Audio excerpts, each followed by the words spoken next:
The sun was just starting to dip behind the mountains when the call came through. It was the kind of light that turned the trees into long, jagged shadows, casting an orange hue over everything, making the forest look both beautiful and a little sinister at the same time. I was standing on the porch of the ranger station, my back sore from another day in the field, thinking about nothing in particular. Then the radio crackled to life. "Ian, you there?" It was Kyle, the new guy. Fresh as they come, but eager. He was stationed up near the old fire watch tower, abandoned for years now since the budget cuts. I raised the radio to my mouth. "Go ahead, Kyle." There was a pause, too long. A crackle of static filled the silence, and then I heard it, the sound of his breathing. Fast and uneven. Fear. I think something's out here," he said, his voice barely more than a whisper. "What are you talking about?" I asked, a knot of unease forming in my gut. "Is it a bear?" No, not a bear. Something else. Something's not right." The knot tightened. "Stay calm, Kyle. Where are you exactly?" "By the watchtower, near the North Ridge. I thought I saw something in the trees." The radio cut out, and what came next made my blood run cold. A sound low and guttural like an animal, but not quite. It was a sound that didn't belong to anything I knew in these woods. The radio crackled once more, a blood-curdling scream. And then, nothing. Silence. I stood there for a moment, frozen, my hand gripping the radio so tight my knuckles were white. The air around me seemed to still, thick with something I couldn't name. I could feel the others inside the station staring at me, waiting.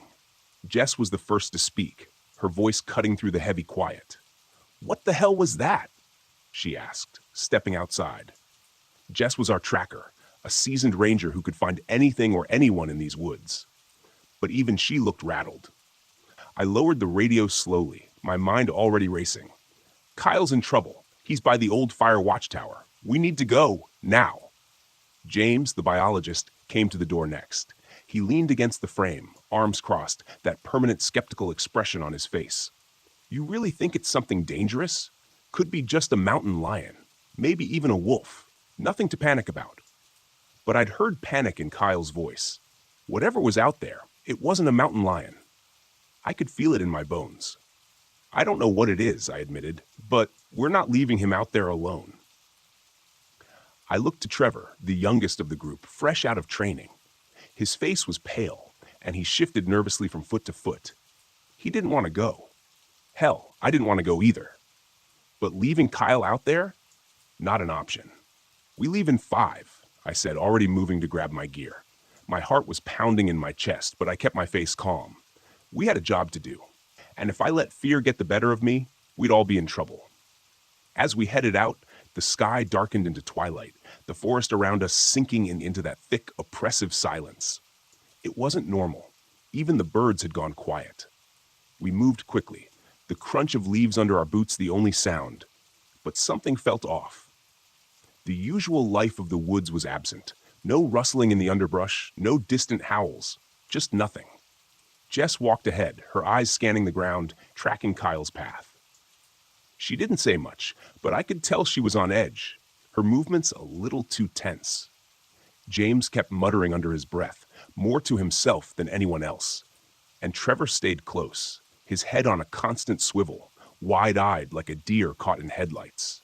As we approached the old fire watchtower, I noticed the way the trees seemed to close in around us, casting long, crooked shadows that made it feel like we were being watched. The tower stood like a ghost against the sky, a dark silhouette looming over the forest. And then I saw it, Kyle's pack lying at the base of the tower, but no sign of Kyle. My heart sank. Something wasn't right. I knelt next to the pack, scanning the area for any sign of a struggle. Nothing. The air was heavy, thick with a tension I couldn't explain. I looked up at the watchtower. Its rusted frame creaked in the wind, but otherwise it was silent, too silent. "We'll split up," I said, my voice low. "Jess, check the tree line. James, look around the base. Trevor, stay with me." But as the words left my mouth, a new sound cut through the air. A voice, faint but clear. "Ian, help." It was Kyle. But something in the tone wasn't right. The forest had swallowed us whole. The fading light from the sky barely pierced through the thick canopy overhead. It was just shadows now, dark, tangled branches and trunks stretching into the dusk. The deeper we went, the quieter it became, like the woods were holding their breath. Every step felt like an intrusion, like we weren't supposed to be here. We'd been walking for about an hour, but it felt longer. Jess, as usual, was ahead, eyes fixed on the ground, picking up signs that none of the rest of us could see. I kept glancing around, uneasy, the weight of Kyle's last transmission gnawing at me. The guy had been spooked, seriously spooked, and now we were heading straight into whatever had caused it. James, always the skeptic, pushed through the brush behind me, breathing hard. He wasn't exactly built for long treks in the wilderness. "This is getting ridiculous, Ian," he muttered. "You're seriously telling me you believe in this? Whatever it is, skinwalkers, supernatural nonsense? You know what's more likely? Kyle got scared by a bear or a wolf and he's hiding somewhere." I didn't answer right away, just kept moving. I wanted to believe that too. But that sound over the radio, whatever it had been, was still in my head, curling around my thoughts like a snake. It wasn't something I'd heard before, and I'd spent my life in these woods. "James," I said after a long pause, "I don't know what I believe, but something scared him, and we need to find out what." Ahead, Jess had stopped. She was crouched low, studying something on the ground. Trevor and I moved toward her, James huffing as he caught up. "What is it?" I asked. She pointed silently. There, caught on a low branch, was a strip of fabric, green, like the ranger uniforms we all wore. It was torn, ragged at the edges, and stained with something dark. My stomach twisted. "Kyle's?" Trevor asked, his voice barely more than a whisper. Jess nodded, her face grim. She stood, brushing dirt off her knees. "His trail goes further into the trees, but I'm not liking what I'm seeing." I knew what she meant. We'd all noticed it. Claw marks, gouged deep into the trunks of the surrounding trees. Whatever had left them was big, too high up to be from a bear, too wide to be a mountain lion. I ran my fingers over one of the marks, trying to picture what kind of creature could have done this. Nothing I could think of matched. "What the hell made those?" Trevor asked, taking a step back, his eyes darting around, scanning the shadows like something might leap out at us. "Nothing good," Jess answered flatly. "We need to move. Fast." She was right.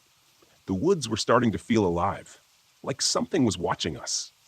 My instincts were screaming at me to turn around, to head back to the ranger station and wait until daylight. But Kyle was still out here, and I couldn't leave him behind.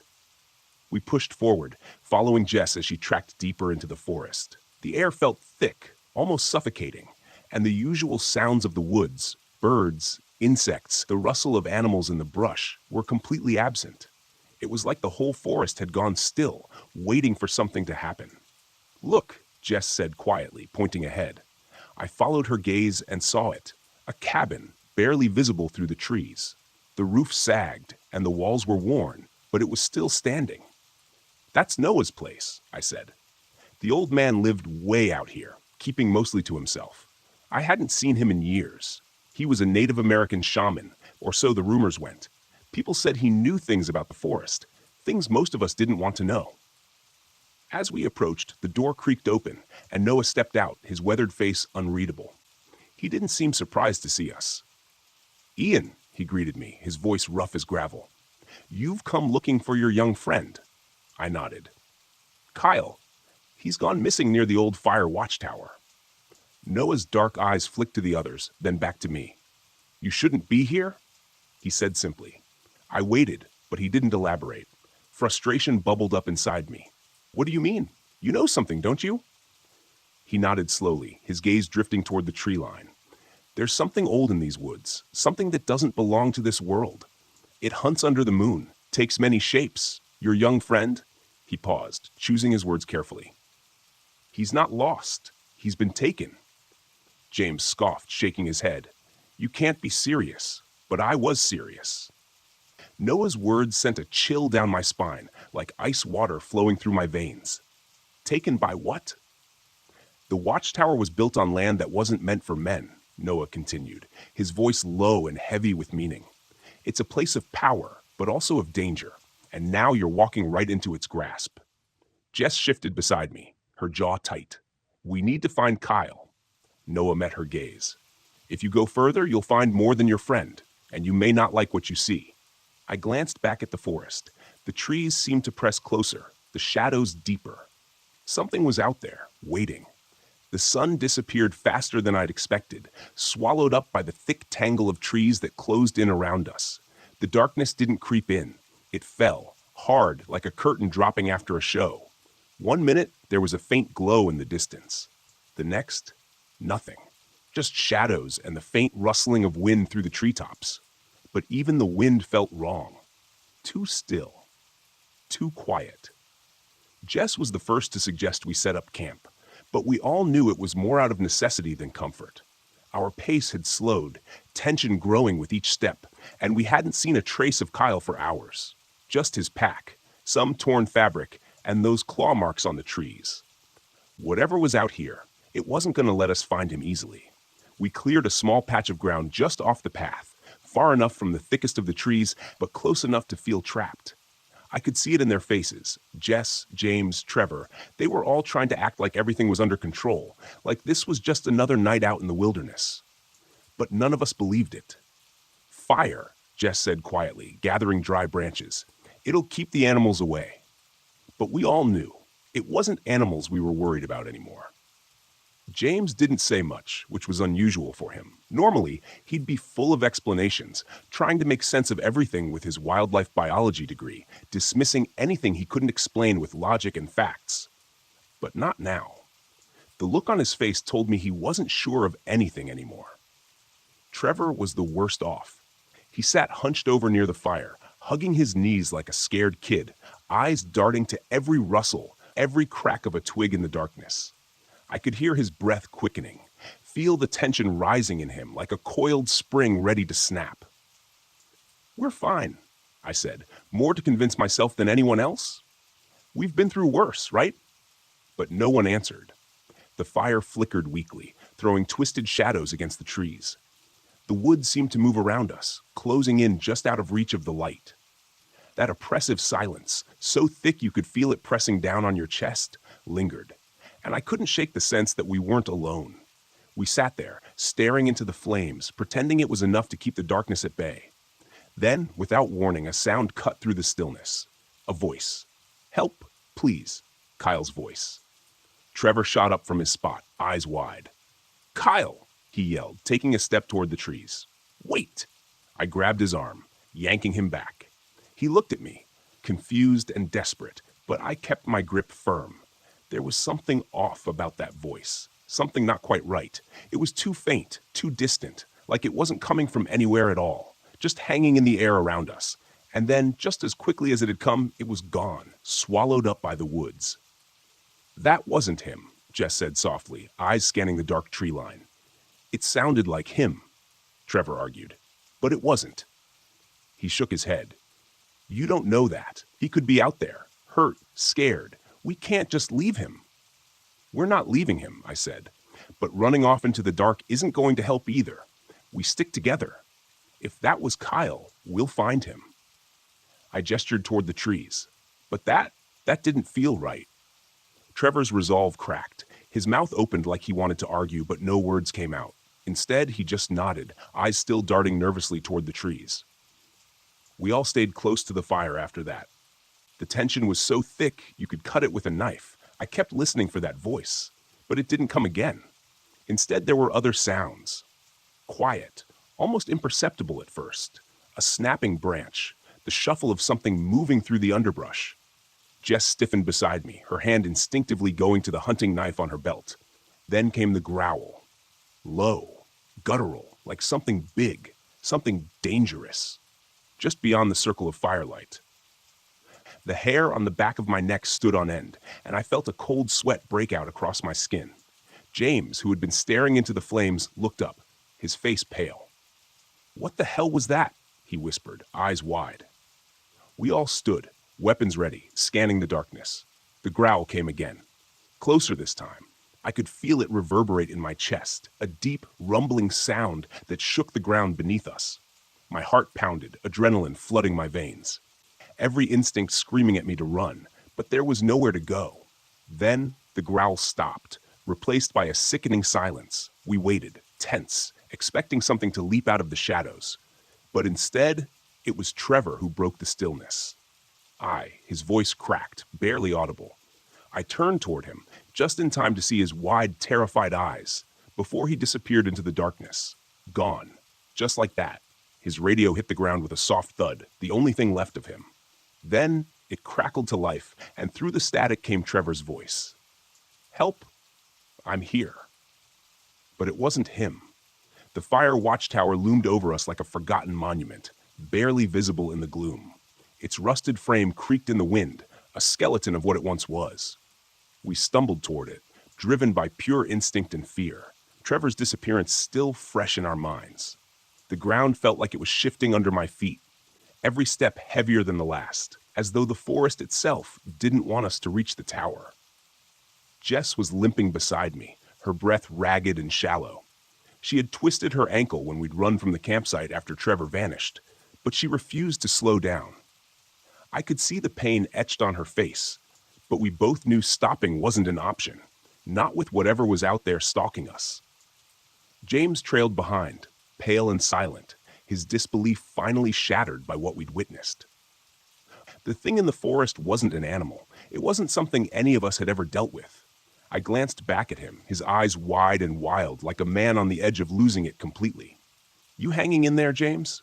He didn't answer at first, just kept moving, his breath coming in shallow, panicked gasps. I don't know what's out there," he muttered. "I thought it was maybe just some predator.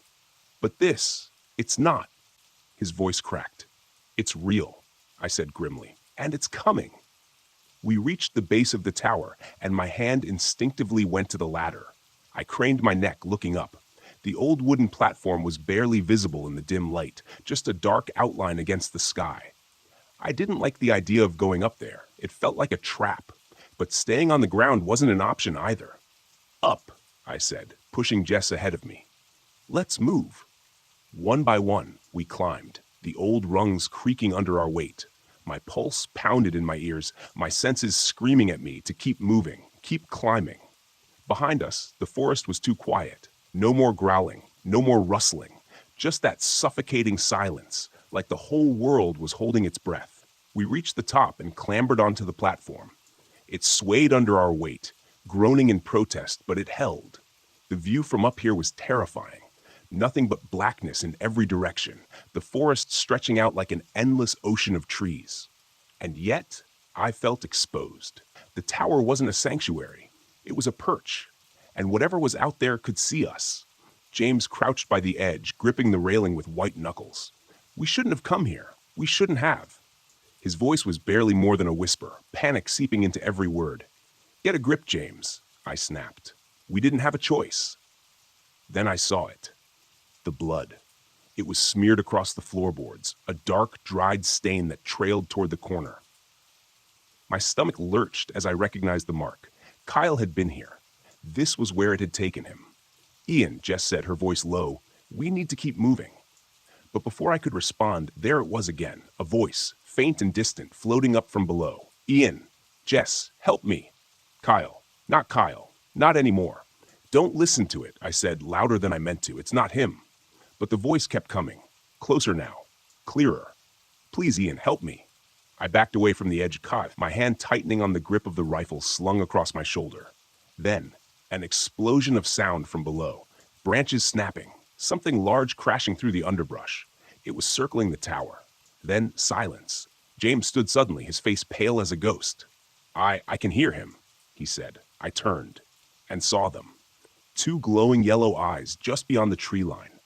Too high up to belong to anything normal. Too bright. Too wrong. James didn't scream. He didn't make a sound.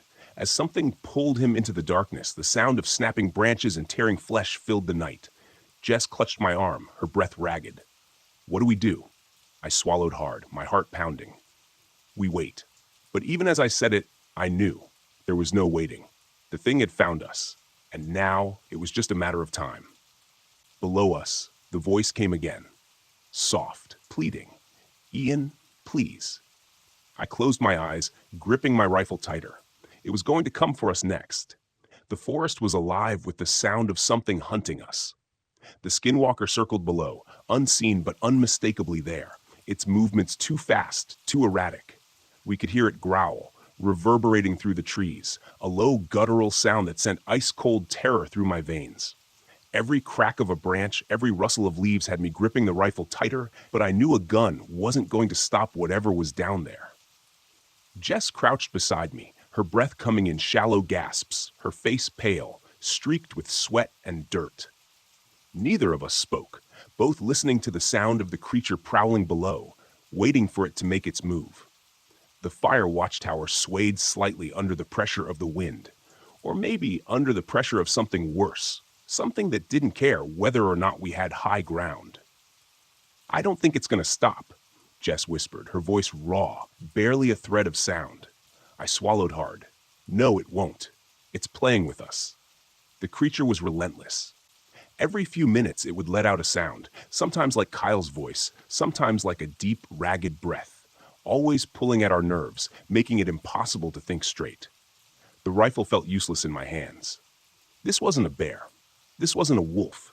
This was something older, darker, and it was feeding off our fear. Suddenly, a loud thud echoed up from below. Something had hit the tower, hard. The whole platform shuddered, sending splinters flying up from the old, rotten wood. I grabbed Jess, pulling her back from the edge just as another thud shook the entire structure. "It's trying to knock the tower down," Jess said, her voice barely above a whisper, eyes wide with panic. "We can't stay up here," I said, scanning the surrounding forest. The trees were just a blur of black shadows, but the sense of being watched, of being hunted, was overwhelming. We were running out of options. If it brought the tower down, we'd be sitting ducks. Another loud crash, and the tower groaned under the force. I felt the platform shift beneath us, my heart racing. If we didn't move, this thing was going to tear the whole place apart. "We've got to make a run for it," I said, the words catching in my throat. "Now, before it brings us down." Jess nodded, though I could see the fear in her eyes. She gripped her knife tighter, even though we both knew it wouldn't do much against what waited for us in the trees. I threw the rifle over my shoulder, slung low, and moved toward the ladder. "Stay close. We run straight for Noah's cabin. If we can make it to his land, maybe it won't follow." I didn't wait for her to respond. I grabbed the ladder and began my descent, the wood creaking beneath my weight. Every second felt like a lifetime. I kept expecting the skinwalker to grab me, yank me off the ladder, and drag me into the dark, but nothing came. Jess was right behind me, her breathing sharp and fast. As soon as my boots hit the ground, I spun around, scanning the forest. The growling had stopped. The forest was eerily still, too still. "Let's go," I said, grabbing her arm, and we bolted. The woods closed in around us immediately. The shadows deeper, thicker, like the trees themselves wanted to slow us down. We ran hard, dodging branches, our boots pounding against the uneven ground. I could hear Jess just behind me, her breath ragged and desperate, but we didn't slow down. Behind us, there was a sudden, sharp crack, the sound of something large moving fast through the trees. "It's coming," Jess yelled, her voice trembling with terror. I didn't look back. I didn't have to. The howling started again, low at first, then rising, gaining speed, getting closer. It was right behind us. I could feel it. "Faster," I urged, pushing Jess ahead of me. My lungs burned, my legs screaming in protest, but we couldn't stop. Not now. The howling turned into a series of distorted, mocking cries, like the skinwalker was shifting voices, trying to confuse us, unsettle us. Sometimes it sounded like Kyle, sometimes like Trevor, sometimes like something far worse. We were running blind, crashing through the underbrush, barely able to see where we were going. The only goal was Noah's cabin. If we could just make it there, maybe the skinwalker would stop. Maybe. "There!" Jess cried out, pointing ahead. Through the darkness, I saw it, a faint light, barely visible through the trees. Noah's cabin. It was so close, but the skinwalker was even closer. The ground beneath us shook with its footsteps now, the heavy thud of claws tearing through the earth. I could hear its breath, ragged and animalistic, and the unnatural growl that sent chills down my neck. We burst through the last line of trees, stumbling into the small clearing that surrounded Noah's cabin. The creature was so close now. I could feel its presence, feel its eyes burning into my back. "Noah!" I screamed, my voice hoarse, desperate. "Noah, help!" Just as we reached the porch, I felt something, hot, wet breath on the back of my neck. The skinwalker was right behind us, but then as soon as my foot hit the first step of the porch, the growling stopped. The air was suddenly still. I collapsed onto the porch, gasping for breath, my heart thudding in my ears. Jess crouched beside me, shaking, her eyes wide with terror. I turned slowly, expecting to see the creature barreling toward us. But there was nothing. The edge of the forest stood silent, dark, as if nothing had been chasing us at all. The door to the cabin creaked open, and Noah stepped out, his eyes calm but heavy with understanding. He didn't say a word. He didn't have to. We'd made it. Barely. But the skinwalker, it was still out there, watching us from the trees. And I knew this wasn't over.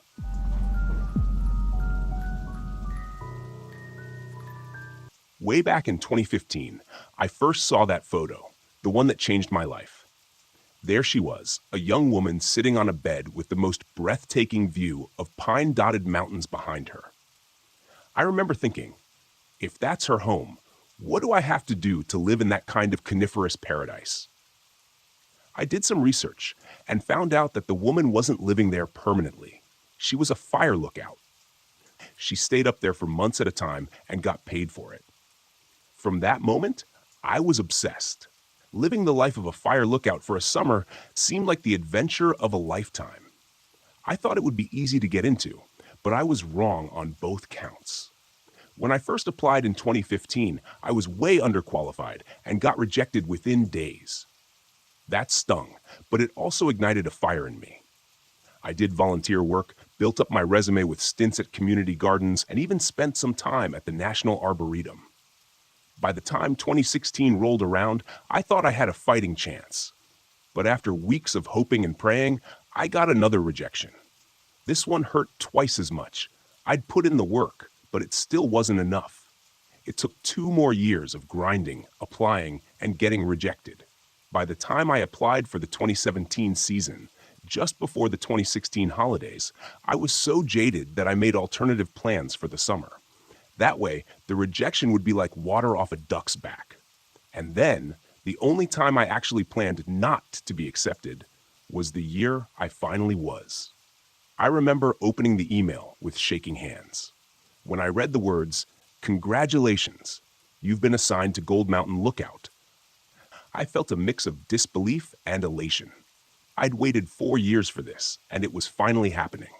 Gold Mountain, the tallest live-in tower in Washington state, would be my home for the next 3 months. I caught a red-eye from Portland to Spokane, landed in the early morning, and drove 170 miles out to Gold Mountain with my truck rental. The place was surprisingly easy to locate, with its own access road, Gold Mountain Lookout Drive. When I arrived mid-morning, a friendly forest ranger met me. We went over a few final details, and he handed me the keys. His big, warm smile and the way he asked if I had any second thoughts made me laugh. I was too excited to back out now. Once he left, I was alone. The isolation was both thrilling and daunting. I danced a little jig as I went to retrieve my stuff, feeling on top of the world. The only downsides were having to use a nearby creek to wash myself and walking down to the bottom of the tower to use the chemical toilet. But the pros outweighed the cons by a mile. For the first few days, everything was perfect. I loved the solitude, the peace, and the spectacular views. It was everything I dreamed of, but there was this nagging feeling in the back of my mind. Be careful what you wish for. The nights were the hardest. I didn't scare easily, but the noises in the woods at night were unnerving. The wind howled around the tower, making it creak like an old ship. I told myself it was just the wind, but the fear of something more sinister lingered. Every creak and groan felt like a footstep, every rustle of leaves like a whisper. One night, as I lay in bed with my heart racing, I realized that this dream of mine wasn't going to be all about peace and solitude. There was something out there, something watching, and I wasn't sure if I was ready to face it. The isolation grew on me faster than I expected. Each day was a new adventure, and I quickly fell into a routine. Wake up, check for fires, maintain the equipment, log the weather, and enjoy the vast expanse of wilderness that stretched out before me. It was everything I'd imagined and more. But there was always that gnawing feeling in the pit of my stomach, a sense of unease that I couldn't quite shake. The creek was my lifeline for washing up, and it was about 100 meters from the lookout tower. The first few times, I was apprehensive, constantly looking over my shoulder. It felt like someone, or something, was watching me. But I convinced myself it was just my nerves getting the better of me. I'd come here for solitude, after all, and I wasn't about to let my imagination ruin it. Then one day, as I made my way down to the creek, I saw him, a man crouched on the opposite side, dressed like a typical hiker but built like a linebacker. He had dark hair and glasses that gave him a nerdy look, but there was something off about him. My first instinct was to turn back. I forced myself to keep going. After all, he might just be another hiker passing through. "Hey there! Nice day for a hike," I said, trying to keep my voice steady as I approached the creek. He looked up, startled, and then stood up slowly. "Yeah, it is," he replied, but his eyes lingered on me longer than I liked. I stepped into the water, pretending to wash my hands, all the while keeping an eye on him. He seemed curious, asking what I was doing out here all alone. "I'm a fire lookout," I explained, trying to sound casual. "I stay up in the tower and monitor for fires." "All by yourself?" he asked, a note of disbelief in his voice. "Yes, but I have a radio and bear mace," I said, holding up the canister as if to prove a point. "I'm perfectly safe." He didn't seem convinced, but he nodded and eventually walked away. I watched him go, a cold knot of fear tightening in my stomach. There was something about his demeanor that unsettled me. I finished washing up quickly and hurried back to the tower. For the next few days, I couldn't shake the feeling of being watched. Every rustle in the bushes, every snap of a twig sent my heart racing. I told myself it was just paranoia, but I couldn't help but feel like I wasn't alone. My nights became more restless, each creak of the tower and howl of the wind making it harder to sleep. Then, a week later, I saw him again. I was down at the creek, and there he was, sitting on a rock as if waiting for me. My heart sank. This time, his presence wasn't a coincidence. He was there for me. "Hello again," he said with a smile that didn't reach his eyes. "I was hoping I'd run into you." "What do you want?" I asked, trying to keep the tremor out of my voice.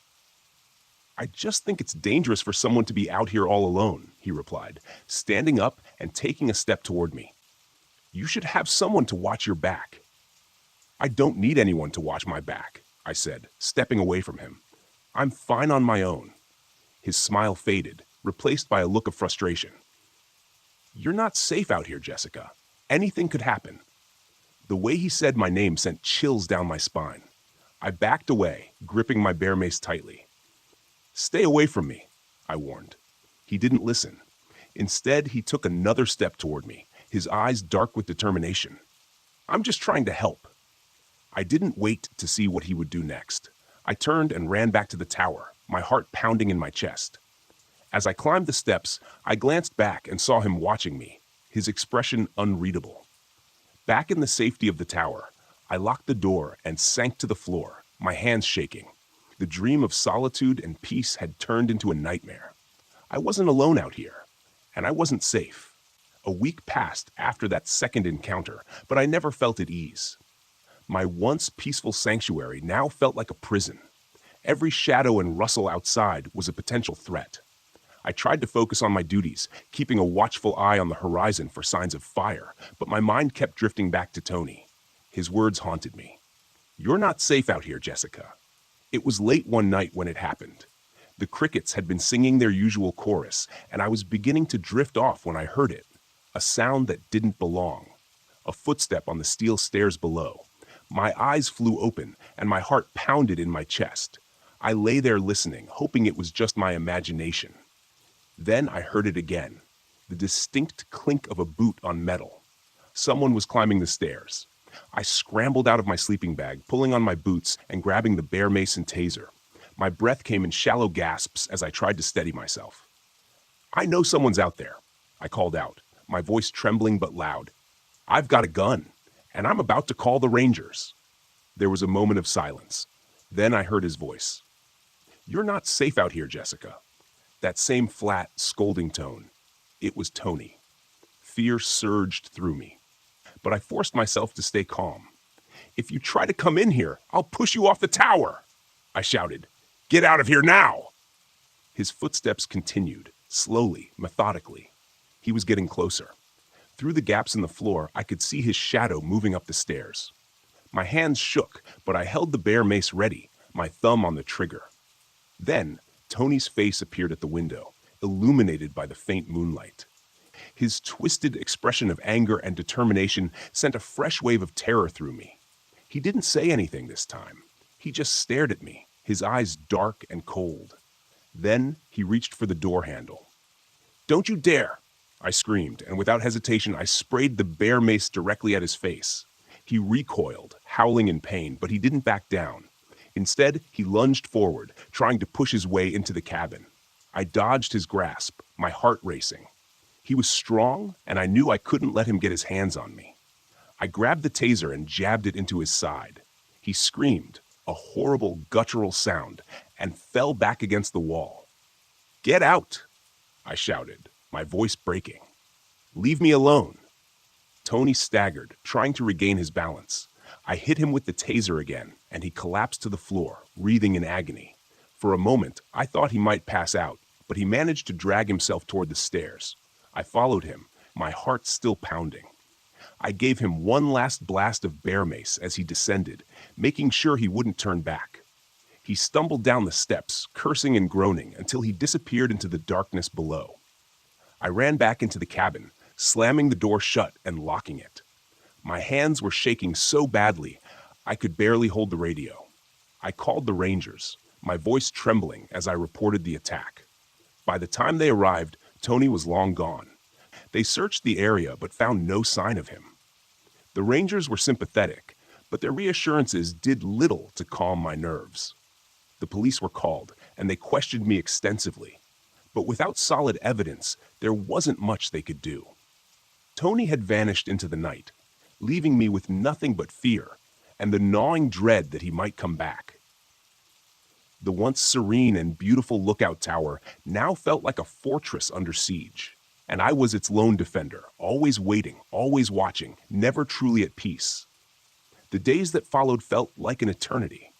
Every noise, every movement in the forest below set my nerves on edge. I barely slept. The cricket song, which once lulled me to sleep, now kept me awake. Each chirp felt like a countdown to another terrifying encounter with Tony. I kept the bear mason taser within arm's reach, constantly reminding myself of their presence, a flimsy barrier against the relentless dread. One night, as I sat by the window, scanning the dark tree line, I saw a shadow move.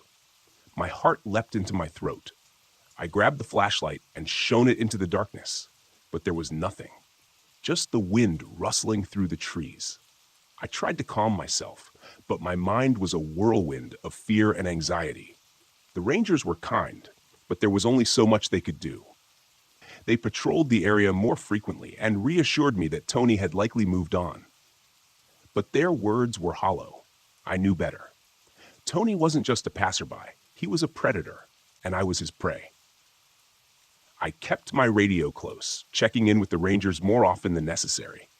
They didn't mind. They understood my fear. Each time I pressed the button and heard their voices, a small measure of calm washed over me. But it never lasted long. One particularly cold and windy night, I was jolted awake by a sound I had come to dread, the creak of the stairs.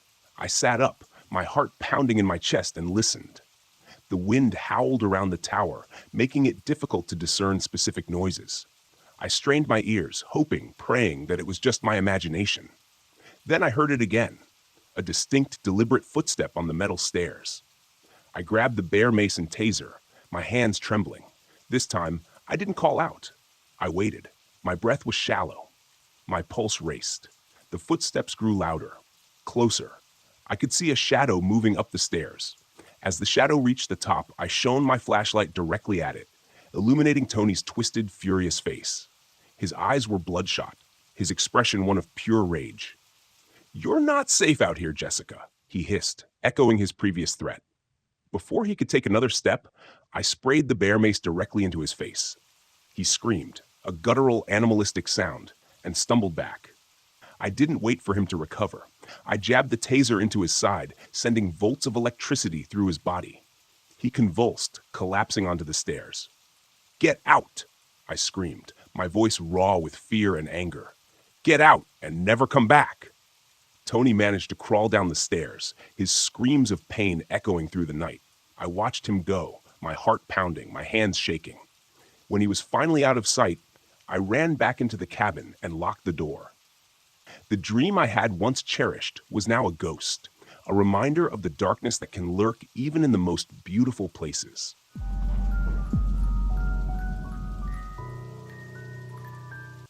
I knew the night was off to a strange start the minute I checked in. The ranger station, which normally felt like a second home to me, seemed smaller and lonelier than usual. Even the warm glow from the overhead lights couldn't chase away the gloom pouring in from the windows. I stepped inside, figuring I'd see Pat, Marcus, and Dana gathered around the battered table in the corner, trading jokes while we waited out another quiet shift. Instead, I found them pacing around, each one fiddling with equipment or rechecking logs. It was my turn to do a final walkthrough outside. Usually, I enjoyed strolling around under the moonlight, scoping out the tree line for raccoons or wandering deer. Tonight, the moon was hidden behind roiling clouds, and the path beyond the station was pitch black. The wind whipped across the roof, making the beams groan. I half wondered if the entire structure would shake itself apart. After a few minutes of testing the locks and listening for anything unusual, I stepped back inside, my jacket dripping with cold dew. Pat gave me this look that said, "All good out there?" I nodded, but I didn't really feel certain. Before I could settle at the desk, Dana spoke up. She's usually the practical one, never letting gossip or superstitions rattle her. But her expression was guarded. She asked if we'd ever heard rumors about the Phantom of Hollow Grove. Marcus let out a nervous laugh, but Pat's face turned serious. Dana explained how this old local legend had been passed around since before any of us were hired, a name tied to unexplained vanishings, especially when the moon was at its fullest. She didn't sound like she was spinning a campfire story. Her voice was calm, too calm, like she was remembering something unsettling. The station lights flickered just then. It might have been a hiccup in the power, but it made every single nerve in me go on alert. Even the fireplace, which usually made the room cozy, seemed to cast weird shadows across the walls. Pat ventured to the window and peered out. The glass was flecked with condensation, making it tough to see anything but vague outlines of trees shifting in the wind. Marcus, normally the easygoing one, was already double-checking the radio as if he expected to need backup at any second. I felt this nagging urge to go outside again, to scan the perimeter and be absolutely sure we were alone. Yet, the idea of venturing past the door gave me pause. I remembered all the times I'd teased guests about being nervous in the dark, and suddenly I wondered if I'd been a fool to brush off what the woods might conceal. Something about the night put a knot in my chest. I kept seeing movement in the corners of my eyes, just enough to unsettle me.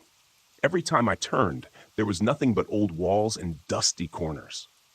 Dana cleared her throat and said we should try to keep it together, that sometimes these shifts set our imaginations on overdrive. She kept talking about how the stories of Hollow Grove weren't just for spooking tourists. There was a grain of truth buried in them, enough to make even skeptics look over their shoulders now and then. I wanted to brush it off, but I couldn't. Not with the wind howling outside like it had a purpose. Not with the odd quiet in the station, even though the four of us were there. And definitely not with the sense that something or someone was beyond our beam of light, standing just out of sight, waiting. We didn't speak for a while after that. We just sat there, each lost in our own thoughts, half expecting a knock on the door or a flicker of movement in the dark. When we finally did say anything, it was barely above a whisper, as if we were afraid of who else might be listening. Dana had a faraway look that practically begged us to lean in. I could see she wasn't sure if she really wanted to rehash whatever was sitting on her mind, but she let out a shaky sigh and began. "A couple years back," she said quietly, "I was finishing up a shift here. The weather had been horrible for days. Relentless rain, all the trails basically sludge. Nobody was bothering to visit, which meant I had to keep an eye out by myself. That night, I was still new enough to think every single bump outside could be a stray animal. Except, the sounds I heard weren't from an animal." She paused, gazing at the table. None of us moved. Even Pat, who usually tries to crack a joke and break tension, just watched her in silence. Dana went on about how she'd spent the whole evening hauling fallen branches off the paths. When the sun set, she ducked inside, thinking she'd wait out the storm and call it a night. The wind was raging so hard the station windows rattled every few seconds. Finally, her stomach growled, so she ordered from the nearest diner. Old Henry, a delivery guy everyone in town knew, pulled up half an hour later. She stepped out onto the porch to grab her food. "I remember how dark it felt," she said, rubbing her hands together like she could still feel the chill. There was this dampness that wouldn't let go. The diner headlights cut across the station's walls, but everything else was swallowed by black sky. She tried to keep it casual, chatting with Henry about the rain, about how he managed to drive in such miserable conditions. But he kept glancing over her shoulder. Finally, he blurted out that somebody was standing among the twisted oaks near the fence. Dana saw nothing at first, just the silhouette of trees shifting in the wind. Then she made out a shape, thin, ragged, like it was half crouched behind a trunk. That's when they both heard it, something like a hushed voice telling them to go. "It didn't feel like a threat," Dana admitted, tapping her fingers on the table. "It was more like someone warning us. But I couldn't begin to guess who or what was trying to help." The fear ramped up quick. She and Henry jumped into his car without saying a word, not caring about anything but getting down that mud-slick road. The tires spun, kicking up gravel and water, and they raced off. A couple miles later, Henry pulled over, and they just sat there, shaking from adrenaline. Neither one could fully believe what they'd seen. Dana spent the next minutes debating how to explain taking off mid-shift, but it turned out she didn't have to. By that time, she said, the station security system had already caught a group dressed in dark, hooded coats, smashing the door in. They roamed inside for about 5 minutes, rummaging around with this eerie calm. They didn't steal a thing. It was more like they were inspecting the place, searching for something. Then they walked out into the storm like none of it mattered, leaving behind a few soaked footprints and a lot of unanswered questions. "The cops called me in," Dana said, lowering her voice, "and all they could figure was a botched robbery. But who breaks down a door just to poke around? They never left a single fingerprint." We all glanced around, half expecting to see those hooded figures lurking right outside our windows. Dana's story was unnerving enough, but she wasn't done. She mentioned the little wooden bundle she discovered later, lying in the corner near the supply closet. A pile of twigs bound with a strip of ribbon so tightly knotted that she had to use a knife to cut it. No one in the department could explain it, and eventually, someone just tossed it in a box to be forgotten. "That was the same day the break-in happened," she said. "So call me paranoid if you want, but I've spent every day since wondering why those people came in and who they really were. Maybe it has something to do with all the old stories about this place, or maybe we just got unlucky. But either way, I still can't shake the feeling it's not over." She finished talking, and the low hum of our electrical devices was the only noise left. I was imagining Henry's headlights reflecting on a figure half hidden by trunk and branch, waving them away like it was granting mercy. Dana blinked a few times as if waking from a bad dream, and that's when I realized her story had changed the air in the room. We weren't just rangers killing time on another routine shift. We were 4 uneasy souls perched in a remote station with something out there in the darkness, a presence that might help us or harm us, and we had no way of knowing which. We all fell silent after Dana finished her story, like we were waiting for the shadows outside to respond. Pat broke the tension first, clearing his throat and suggesting a perimeter check. It should have been routine, but every step felt heavy. I volunteered to team up with Dana while Pat and Marcus swept the back. Outside, the air was colder than before. The station's floodlight didn't reach far, so most of the yard was barely visible. I noticed how the wind had died down. It made every noise echo like the forest was an empty stage waiting for an actor to appear. Dana and I started circling around the side, flashlights bouncing off twisted branches and soggy undergrowth. I tried to calm my breathing, telling myself we were just being thorough. Yet it felt like we were trespassing on something's territory. A few yards from the storage shed, our beams picked up footprints, barefoot, pressed into the mud. They veered in a weird, meandering path toward the tree line. I glanced at Dana, who knelt and prodded one of the prints with her finger.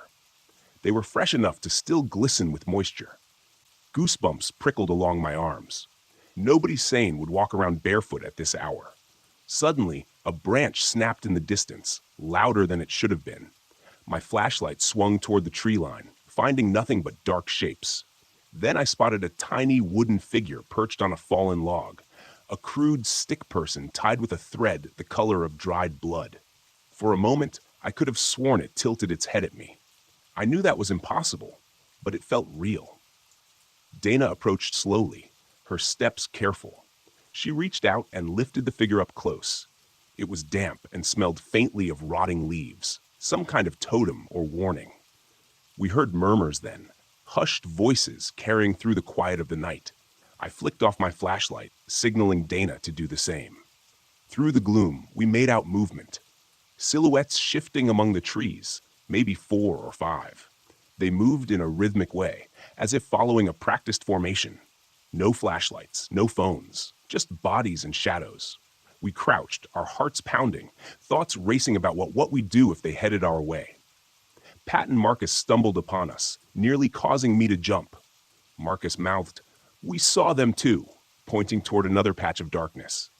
We decided in silent agreement to back up to the station. As we retreated, I kept looking over my shoulder, convinced we were being watched. But I caught only faint outlines flickering through the trees. Inside, we locked the doors, drew the blinds, and shoved a heavy table against the main entrance. The logs in the fireplace popped, scattering embers in a sudden burst. Usually that sound is comforting, but this time it felt more like a warning shot. No one sat. We hovered near the windows, peeking out through narrow gaps in the blinds. The station smelled of damp clothes and fear, if fear can have a smell. Pat wanted to call for backup, but Dana hesitated. What if they're gone by the time anyone arrives? We'll look paranoid. She had a point. I remembered the story she told us, the unanswered questions left behind after the hooded group trashed the station. If they were the same ones prowling outside, they'd likely vanish as soon as they heard sirens. Time dragged. The wind picked up again, rattling the siding. My eyes burned from staring out the window, half expecting to see faces pressed against the glass. The phone lines were spotty this far out. If the lines went down, we'd be stranded without any communication. Marcus joked about how we should have transferred to a beach post, but the humor fell flat. We all knew we were in over our heads. Hours later, the forest remained silent, like it was holding its breath for something worse. We agreed to wait for first light before making any bold moves. Whatever lurked outside, it felt like it was waiting too. The 4 of us ended up around the fireplace, jumpy at every twig snap or gust of wind. Nobody wanted to say it out loud, but we all knew the night wasn't done testing us. As the clock inched closer to dawn, we heard the faintest scrape against the back wall, like someone running a blade or a rock along the wood. I stood, flashlight trembling in my hand. But the noise stopped. No footsteps, no break-in. Just a reminder. They were still out there. We realized morning might not bring any safety at all. But for now, it was the only hope we had. We took turns peering through the windows, watching for shapes among the trees, each minute feeling like an hour. There was a shared, unspoken sense that whatever happened tonight was just the prelude. And as we huddled by the sputtering fire, none of us felt particularly eager to see what came next. I made my decision before sunrise. We all did. By the time the gray light started filtering through the station's grim, smeared windows, our nerves were shredded. Every noise from the night before still seemed to echo in the back of my mind. The shifting silhouettes, those footprints in the mud, that faint scrape against the wall. None of us had slept. We were running on pure adrenaline and dread. Pat asked if anyone wanted breakfast, trying to mask the tension with a sliver of normalcy. But no one had much appetite. Marcus simply shook his head, staring at the barrier we'd set against the door. Dana, who had always been our rock, looked like a stranger. Her eyes were dark, hollow circles. She forced a small smile, but didn't say anything. I realized we'd each reached the end of our tether. We peeled back the blinds to watch the first rays of morning cut through the forest, turning the nearest treetops into dull silhouettes. Though the night had receded, it hadn't taken that malevolent feeling with it. I still sensed we were being watched. Maybe from the shadows. Maybe from beyond the battered fence line. That unshakable dread was enough to convince me I couldn't keep doing this. Marcus packed his gear in a frantic, clumsy way, almost as if he thought we needed to evacuate immediately. I couldn't blame him. I grabbed my backpack, stuffing it with whatever personal items I could find. Spare clothes, an old mug, a few dog-eared field guides. None of us spoke more than a few words, but there was a shared understanding. We were done. For good. It was like the forest itself had finally broken our last bit of resolve. Pat tore down the makeshift barricade, tossing the table aside with a grunt. "I'm not sticking around," he mumbled, blinking away the fatigue that clung to all of us. "I'll do the paperwork, whatever it takes, but I'm not coming back here." Dana stayed silent, but her eyes darted around the station one final time, almost as if she was memorizing every crack and splinter. I could only imagine what she was feeling, given her past run-ins with whatever lurked out there. Then she swallowed hard and whispered, "Let's go." We stepped outside, the morning air chilling our lungs. Instead of the usual dawn chorus of birds, there was near complete silence. It was as if the entire forest held its breath, waiting to see if we'd actually leave. A low haze lingered around the tree roots, and the wind hissed through damp leaves. That creeping unease wouldn't let up. I felt like eyes were drilling holes in the back of my head. At the trucks, we didn't even try to pretend we'd come back. Normally, there'd be talk of the next shift or a reminder to lock up carefully. This time, we just piled in, turned the keys, and drove away. No glances in the rearview mirror. We knew what we were leaving behind. It wasn't just the station. It was the memory of that horrific night. The footprints in the mud, the indecipherable murmurs among the trees, and the strange totems that hinted we were in over our heads. As we hit the main road, I felt a glimmer of relief mixed with guilt. Part of me worried about the next person who'd fill our roles, but I knew I couldn't stay there. The forest had become too loaded with shadows and unanswered questions. We pulled up to the Central Ranger office later that morning. The woman at the front desk looked startled as we handed over our resignations in near unison. Pat's words tumbled out, shaky but resolute. "We're done. No more nights out there. No more of whatever's in those woods."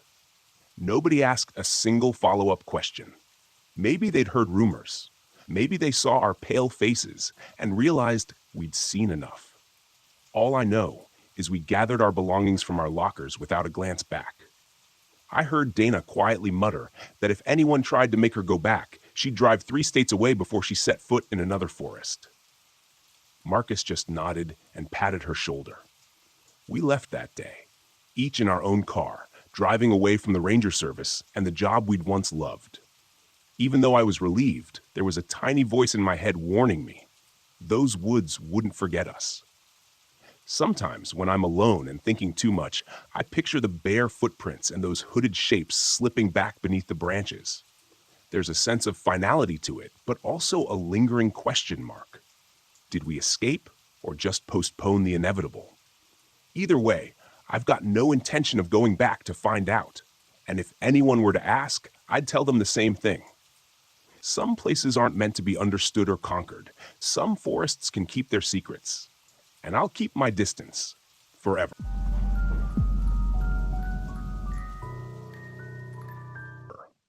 Between February of 1983 and November of 1985, I was employed by the United States Forest Service. Back then, the Forest Service ran a kind of earn-as-you-learn program, where you could spend a couple of years as a paid intern, learn the ropes, and then graduate as a fully fledged forest ranger, if you proved yourself capable. I signed up, was selected for induction, and then was sent up to the Woot National Forest as a trainee ranger. I spent the next 6 months realizing I was just about born for that kind of work. I'm not saying it couldn't be hard. It was exhausting at times. But the sense of duty, the feeling that you were doing something good and honorable, was more valuable to me than any paycheck. Those first 6 months were some of the happiest of my life, and at the time, I could see myself walking trails and working on restoration projects for the rest of my career. But then, toward the end of '83, I was offered a very different kind of assignment. Having proven myself capable of working unsupervised and having already confessed to enjoying all the solitude the job had to offer, my district ranger, basically the area chief, asked if I wanted to spend the summer of '84 working as a seasonal fire lookout over on Waldo Mountain. Waldo Mountain is around 50 miles east of Eugene, Oregon, and it overlooks Waldo Lake as well as the Waldo Wilderness area to its north. The lookout is no longer functioning as such today and operates as a kind of public shelter on a first-come, first-served basis. But back then, it was a fully stocked, live-in fire lookout that was occupied by either a forest ranger or a trained volunteer all summer long. The usual arrangement was that 3 different rangers would each do a month-long stretch up at the lookout. But when it came to delegating fire lookout duties for the following summer, staffing problems meant that there were only me and 1 other member of the park staff available for the job. If I did a 6-week-long stretch up in the lookout from early June until mid-July, my district ranger would make sure it reflected very favorably on me when it came to offering me a full-time position. And so, about 6 months after the offer, I was headed out to Waldo Mountain with my first 2 weeks' worth of supplies. Now, a lot of you might be picturing the Waldo Mountain lookout as being your typical sort of tower and cabin structure. And that's exactly what I was picturing too, before I actually saw the thing. But when I got there, I found it was basically just a small cabin built atop a rocky outcrop. As you can imagine, being so high up on top of a mountain, the views from inside the lookout were nothing short of spectacular. But boy, was it cramped in there. It was maybe 12 by 12 feet, with a cooking and sleeping area crammed into one corner, a small map table in the center, and some cabinets and the ham radio tucked into another. That was to be my home for the next 6 weeks. And I'd be lying if I said that I didn't find the prospect just a little daunting once I was actually faced with it. I thought being alone up there would be easy. The only thing I didn't really consider was the sense of boredom that would set in once my regular duties were out of the way. Being a fire lookout isn't just sitting around waiting for a fire. Since weather conditions hugely influence wildfire behavior, lookouts monitor things like temperature, humidity, and wind speed in order to assess danger levels and potentially even predict a fire's source and behavior based on those observations. This can actually take up a surprising amount of time. Outside of that, lookouts are entirely responsible for maintaining and repairing their shelter and equipment, which, again, can swallow up a surprising amount of time once you realize the summer rains can make your lookout leak like a sieve. But once all those observation and maintenance tasks were over and done with, life up on Waldo Mountain was actually kind of boring. I started out by hiking up and down the ridge to get a really good look at the area. Sometimes I'd head down to one of the lakes nearby to take a bath. I also planned to make the 2 books I brought with me last the whole 6 weeks. But I finished the Sicilian by Mario Puzo in about a week and discovered I could only read The Hunt for Red October for about an hour at a time before all the technical stuff made my head hurt. So then, one day, with nothing else to do but twiddle my thumbs, I decided to familiarize myself with the ham radio. I'd been left instructions on how to use it, as well as what frequencies to dial into if I ever needed to get in touch with anyone. But I figured that instead of trying to learn on the fly while panicking after spotting a forest fire, I should probably mess around with it a little, if only to test if it was properly functioning. I'd been told that I needed to do weekly radio tests anyway, but all that involved was squeezing the little receiver, saying, radio check, over, and then waiting for a response. But then, I wanted to see if the rumors were true, that on a good day, I'd be able to use that little old ham radio to talk to folks as far away as Hawaii. So, like I said, one day I just sat down at the little desk it was mounted on and decided to start playing around with it. You have to remember, this was way before cell phones were as common as they are today. Back in the early 80s, things like ham radios were a much more popular form of long-range communication, especially among a small band of dedicated hobbyists. That being the case, I figured there was a pretty good chance of me finding a voice among the static. I didn't even really plan on talking at first. I was simply content to find an active frequency and listen in on whatever was being said. But then, since I didn't hear anything, I decided to start talking. I remember cycling through the frequencies, listening first, and then repeating something along the lines of, "This is Waldo Mountain Fire Lookout calling. Do you read me? Over." I'd talk, wait about 10 to 15 seconds for a response, then, when I didn't get one, move on to the next. I did this maybe 20 or 30 times, just out of pure boredom, really, when on one particular frequency around the 14 megahertz high frequency mark, I suddenly heard a man's voice come back at me through the buzz of white noise. "Waldo Mountain, this is Pelican Butte Fire Lookout," I heard the voice say. "Receiving you loud and clear. How copy? Over." I didn't really know how to talk over radio. I was just told to say over when I was done speaking, and over and out when I was finished talking altogether. So in reply, I just tried to wing it as best I could. "Copy loud and clear, Pelican Butte. Good to hear you." Then I asked exactly where they were located. The guy said he was down near Klamath, almost 80 miles south, and not too far from Mount McLaughlin and the California state line. I guess that's not all that far for a ham radio on a good day. But I was still impressed at how clear it sounded, despite the guy being almost 100 miles away. I was also rather pleased to have someone to talk to. I know I talked about how content I was with my own company, but after going 2 weeks with only one solitary face-to-face encounter with another human being, I was surprised at how much I appreciated hearing another person's voice. The guy said his name was Jim, and that he was a forest ranger with the team down in...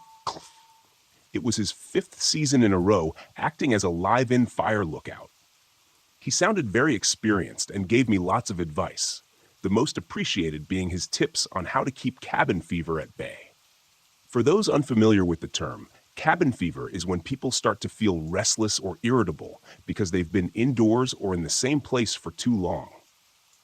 Some folks say it can drive you crazy, and although there's no real danger of that up in a fire lookout, that sense of being trapped with your own thoughts can wear on even the strongest of people. I jokingly asked Jim if he ever knew any lookouts who went crazy, either from the isolation or just being stuck in one place for all that time. He reassured me by saying no, he'd never known anyone to lose their mind or anything. He'd known plenty who quit, especially the civilian volunteers that were drafted whenever staffing levels weren't ideal, but he'd never known anyone to go crazy. Then Jim did mention how he thought I was very brave for taking the Waldo Mountain Lookout this season, especially in light of what happened to the last volunteer. Obviously, those are just about the most ominous words a person in my position could ever wish to hear, so right away I asked Jim what he was talking about. He gave me this almost theatrical kind of, "Oh, you didn't know?" and then started saying how he didn't think he should be the one to tell me. But luckily, it only took a little polite cajoling to get him to spill the story. As a matter of fact, I never actually asked what happened to the previous year's lookout. I just took it for granted that a ranger or volunteer had completed the season without any sort of incident. It didn't even occur to me to ask about previous lookouts or their experiences. I just blindly accepted the position, thinking it'd be a paid camping vacation. There was obviously the slight danger of animal attacks if you strayed too far from the lookout, and I had heard rumors of a tower up in Washington getting struck by lightning. But aside from that, what else was there to go wrong up here? Well, Jim was nice enough to fill me in. The last Waldo Mountain fire lookout, who had volunteered the previous year, had vanished during the final few weeks of their assignment. One day, a ranger went up to the lookout with some pallets of canned food and water, only to find the place completely deserted. They looked around a little, thinking the volunteer lookout was off taking a wash or something of that nature, and then decided to wait for them. An hour or so passed, so instead of waiting any further, the ranger headed back to HQ and figured they'd check in via radio to make sure the volunteer was doing okay. 24 hours passed, and no one had heard a single thing from the volunteer lookout. So another ranger headed up Waldo Mountain to check on them, only to find the place still deserted. The ranger team figured the volunteer had simply had enough and called it quits. But if that was the case, why was all their stuff still up in the lookout? All their clothes and their food were still there. Hell, even their boots were just lying inside the door, meaning that wherever they went, they did so in bare feet, or maybe sandals. Jim said he and the team down in Clamo followed the volunteers' disappearance as best they could. Losing a lookout like that felt personal, and Jim said the Clamo team even sent a few rangers up to Wamut to help with the search and rescue effort. But the volunteer was never found, and as far as Jim knew, they were still officially a missing person. I asked him what he thought had happened to the missing volunteer, and he said it was difficult to say. It wasn't out of the question that they'd taken a nasty fall someplace, maybe even down a ravine or into a hidden cave system, which might explain why they were never found. But then again, Jim said that you also couldn't rule out some kind of foul play. Maybe it was a personal thing. The volunteer had an enemy, someone they'd made very angry, who was devious enough to realize that hitting them someplace secluded like that might make for the perfect murder. Or maybe, just maybe, this poor soul got themselves selected almost at random by a killer who saw an opportunity and just took it. I remember listening to all of that and feeling the hairs on my arms and neck stand on end. Jim said he didn't mean to scare me and offered up a final theory involving the volunteer just voluntarily leaving, having gotten sick and tired of the lookout lifestyle to the point that they couldn't even bring themselves to carry their stuff home. You did indeed get the occasional rich kid heading up there to find themselves or something for those 3 months, only to realize they were wasting their entire summer vacation by week 2 or 3. So, if he had to put his money where his mouth was, Jim said he'd have gone with that. Granted, that final theory was probably the most likely outcome. But I'm also not scared to admit that the stuff he'd said first had me pretty shaken up. I kept a .38 with me just in case I ran into an overly friendly mountain lion, and that would obviously work at keeping a person at bay too.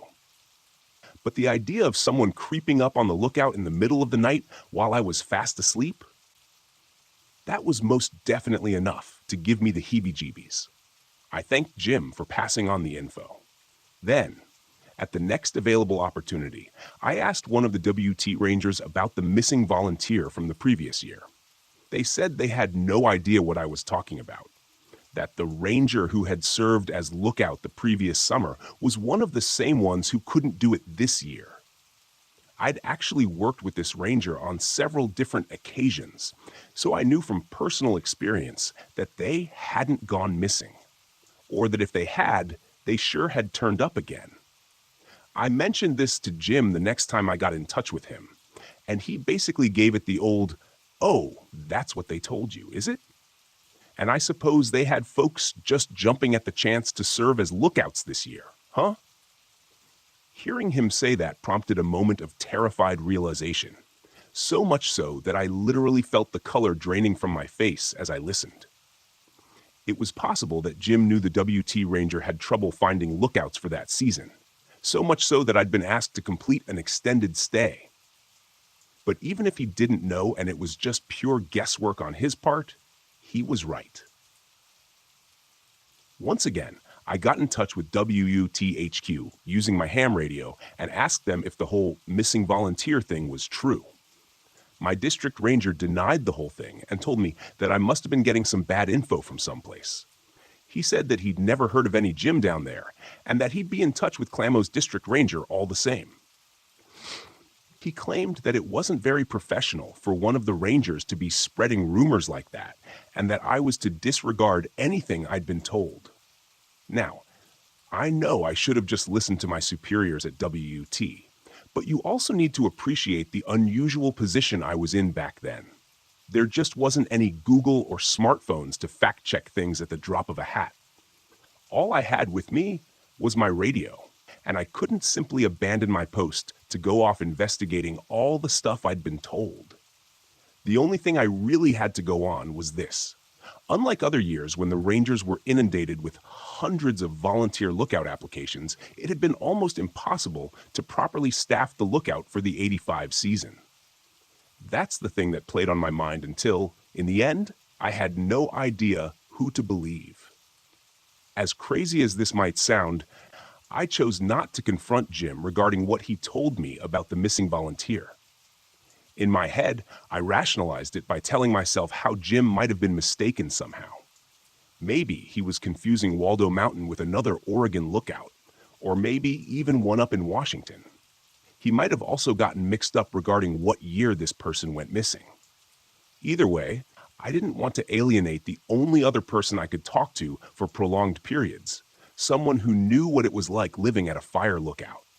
Anyway, about a week later, Jim and I were talking one evening when he asked if Waldo Mountain was anywhere near Deschutes County. I had to check my map table, but lo and behold, WT National Forest was right on the border of Deschutes County. Jim went on to tell me that he had an old high school buddy who lived out near a place called Lapine, which, when I checked, was only around 25 miles from Waldo Mountain. Jim's high school buddy had checked in to say hi, but also to tell him a troubling story about a break-in that had occurred in his neighborhood just the previous night. Someone had broken into a family home completely silently, then crept up the stairs. But instead of robbing or hurting anyone, the intruder crept into the husband and wife's bedroom and just watched them sleep. The wife said she woke up, saw some shadowy figure looming over her, and screamed. Her scream woke up her husband, which prompted the intruder to hightail it out of there. No one was hurt, but the whole neighborhood was spooked. After the news hit the airwaves, the whole of Lapine and Deschutes County seemed to be on edge. I didn't need to ask why Jim told me all of that, and as I listened, I felt this icy chill run through me. I knew I was 25 miles away from where the break-in had happened, but I couldn't help but picture the intruder creeping up to my lookout before watching me sleep. I had my .38 with me, which made me feel a lot safer. But all the way out there, miles away from just about anything, no one would come running at the sound of my screams, because there would be no one there to hear them. I think Jim could tell how spooked I was because good old Jim seemed quick to reassure me. He didn't think I was in any real danger, but in light of the incident's proximity to Waldo Mountain, as well as what had supposedly happened there a year before, he figured it was worth giving me the heads up just in case. I didn't sleep much that night. I kept the radio dialed into Jim's frequency, and he did the same with me. He checked in once or twice just to make sure that I was all right, and each time I only had good news to share. But on more than one occasion, I heard something from outside the lookout that had me clutching that .38 shining my flashlight through the dirty glass windows and praying that I wouldn't see anyone approaching through the darkness. Thankfully, I never did. I heard a bunch of things that scared me just about out of my wits, but never anything that I felt might threaten my life. That same fear wasn't quite as strong the next night, and Jim reassured me that there hadn't been any more of those creepy break-ins over in Lapine. But still, it weighed on my mind for quite a few nights after, and I don't think I got more than 3 or 4 hours of solid sleep during each one. Then came the day when I finally got to talk to my district ranger over the ham radio and got the opportunity to ask him some follow-up questions regarding that missing volunteer from the year before. My district ranger, who had been in touch with the folks down in Clamo, said that there had been no record of anyone named Jim staffing any of their lookouts. This wasn't something that I could let go of, though, so I confronted Jim on it, and this is what he told me. He swore on his grandchildren's lives that he really was in an old fire lookout tower down in Clamo County. It just wasn't in service anymore, and neither was he. Jim told me that he'd spent 30 years in the Forest Service, and for his final 5, he had indeed spent every summer up in a fire lookout. Now, he was retired, but since his wife had passed, he found that he missed being out in nature during those long Oregon summers. With his old lookout being permanently freed up, he decided to head out there, fix it up a little, and then spend the summer steeped in nostalgia. Jim figured that he'd come off as some lonely old coot if he told me the truth, so instead, he told me a little white lie, never imagining that he'd eventually be found out. He swore that everything else he told me was the truth, especially all the stuff about the volunteer going missing. And truthfully, I believed him. It made perfect sense to me, as much as I needed it to, anyway. I just didn't want to lose that voice in the static, the one I was counting on more and more to keep me sane. The first few weeks had been a breeze, and although the addition of Jim had been welcome, it had not been entirely necessary. But then, toward my final week, week 6, I realized that I had just about reached the limits of my endurance for isolation, and I had actually started to consider Jim a good friend. With that in mind, you can imagine the fear that I felt one night when Jim got in touch over the radio with a distinct sound of terror in his voice. As I said, we had been keeping our radios tuned to one another's frequencies at night, just in case anything bad happened. It had been a quiet evening, but then, at around midnight, my radio suddenly burst to life with the sound of Jim's voice. "Jake, it's Jim," he said in a slow, shaky voice before asking, "Are you there? How copy? Over." Hearing the urgency in his voice, I rushed over to the radio and began asking him what was up. He then told me, in this frantic, fractured style of speech, that he'd heard someone moving around in the darkness outside his lookout tower. Then, after grabbing his flashlight and heading out onto the walkway outside his cabin, he realized that there were several dark figures in the woods surrounding him on 3 sides. Right away, I told Jim to get the hell off the frequency so he could call for help. But Jim then told me that he'd already tried to contact his HQ down in Clamo, but no one seemed to be manning the radio. He needed me to contact my Ranger HQ so that they could call the cops down in Clamo. I told him I'd do that right away, but before I could twist the frequency dial, I heard him shouting, "Wait!" Jim then started to explain, in the same terrified voice, that the cops needed to know which Pelican Butte to drive out to. Apparently, there was already a Pelican Butte campground down in Clamo County, and the cops needed to head to the old lookout tower Jim was manning, which was off Falls Highway near the 4M Flat Quarry. If I didn't pass along this crucial piece of information, Jim would be screwed. I remember frantically scribbling all that information down and asking Jim to repeat the name of the forest road he had mentioned at one point. And then, after waiting for his response, this is what I heard. Jim's voice suddenly broke through the static and said, "Oh God, they're coming up the stairs." I told him to lock and load the rifle he'd mentioned having with him, and to shoot anyone who came through the door to his cabin. I then heard Jim screaming, "Oh my God, oh my God! What the hell are you people?" And the next thing I heard was a loud bang, then another and another. Jim let out a scream, and then, once his own had sort of petered out, something else unleashed an ear-splitting, inhuman roar before the transmission suddenly went quiet. I've faced some pretty terrifying moments in my life, but that right there might just take the cake. I thought I had just heard Jim, a man I'd grown remarkably close to over the previous 5 weeks, being shot to death in a lookout tower almost 100 miles from where I was sitting. I flew into a full-blown panic, trying desperately to dial into the frequency of the WUTHQ. Once I had one of the Rangers on the other end, I began to frantically relay everything I'd heard, including all the details about going to the correct location. Then, once they had promised to contact the Klamath County Sheriff, I switched back to Jim's frequency and began calling out to him across the airwaves. "Jim," I said. "Jim, are you there, buddy?" And the airwaves stayed silent. Nothing but the cold buzz of static. I begged him to say something, say anything. I told him the cops were on their way, that he just needed to hang on and everything would be okay. But deep down, I knew things most probably were not. Jim had mentioned spotting several people circling his tower in the woods below him, which meant the odds were not in his favor. So when he set the radio's handset down, it hit me that the man I'd gotten to know so well over the previous 5 weeks had just been brutally murdered before my very ears. But then, just as my head sank down in my hands, the radio buzzed to life, and someone began to speak. "Hello?" someone asked. The voice sounded like it belonged to a younger man.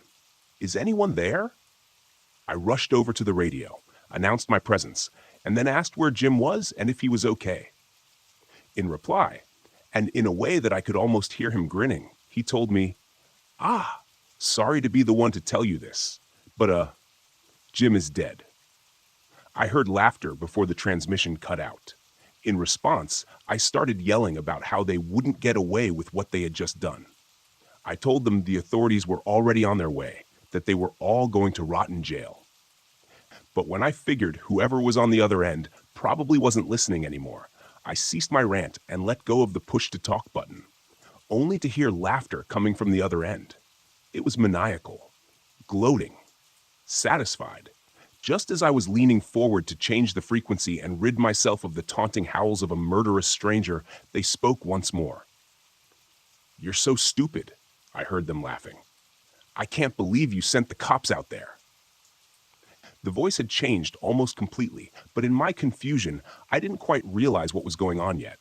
I reached over, picked up the handset, and once again asked where Jim was. "There is no Jim, you moron," I heard in reply. "It was me this whole time, and you ate it up. What kind of sad, lonely piece of human trash are you? You ate up every word." I was speechless, stunned into a dumb silence, and all I could do was listen. "Goddamn," the young man said. "I knew I was good, but I didn't think I was that good." He let out another long, wheezing laugh. Then, once he pulled himself together a little, he asked if I was still there. I didn't know what else to say. I picked up the handset, and the first thing that came to mind was the first thing out of my mouth. "You should be ashamed of yourself," I said. "And you should off yourself," came the reply instantly, with the man screaming those last 2 words so loud they were almost lost in distortion.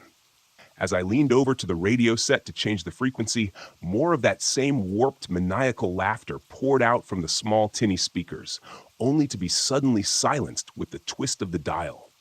To say I felt foolish would be the understatement of the century. That guy dangled a little bait in the water, and not only did I bite, but I swallowed it hook, line, and sinker too. There was no Jim. There was no missing volunteer lookout from the year before. But then again, I bet some of you figured that one out a long way back.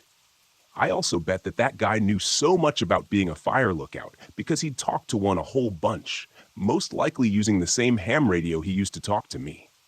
Then, I don't know, maybe what was intended as a one-time prank just snowballed. It wouldn't be too hard to fake all those sounds either. The gunshots and the screams, I mean. But what must have been difficult for anyone in their right mind, was having the patience to drag me through a 5-week-long con before delivering that horrifying final performance. That's what, for me at least, makes this all seem like a lot more than just a playful prank. He didn't just string me along for a day or two, call me a sucker, and then disappear from the airwaves to waste some other radio operator's time. He kept things going for more than a month. He put hours into talking to me, into building his character and earning my trust. He put on the gravelly smoker's voice of a man in his 60s, and he did so for hours upon hours upon hours. Then, in the end, the kid, I guess, who ended up screaming at me through the airwaves sounded like his balls had only just dropped. He made me believe in a person who didn't exist, and as much as that speaks to the sheer magnitude of my own idiocy, I think it says a lot about his being a psycho too. I spent the rest of my final week in a kind of semi-depressed daze. I felt like the single stupidest person on the face of the earth, a weak-minded, pathetic excuse for a man who got so lonely that he fell for the dumb prank of a bored, psychopathic teenager. And that's the thing too. I didn't just fall for it one time. I fell for it again and again and again. Every time I picked up that handset and started talking to Jim, I let that black-hearted little brat take me for a ride all over again. I'd been humiliated, stripped of any and all pride, and when the time came to leave the lookout, I was only too happy to put the whole thing behind me.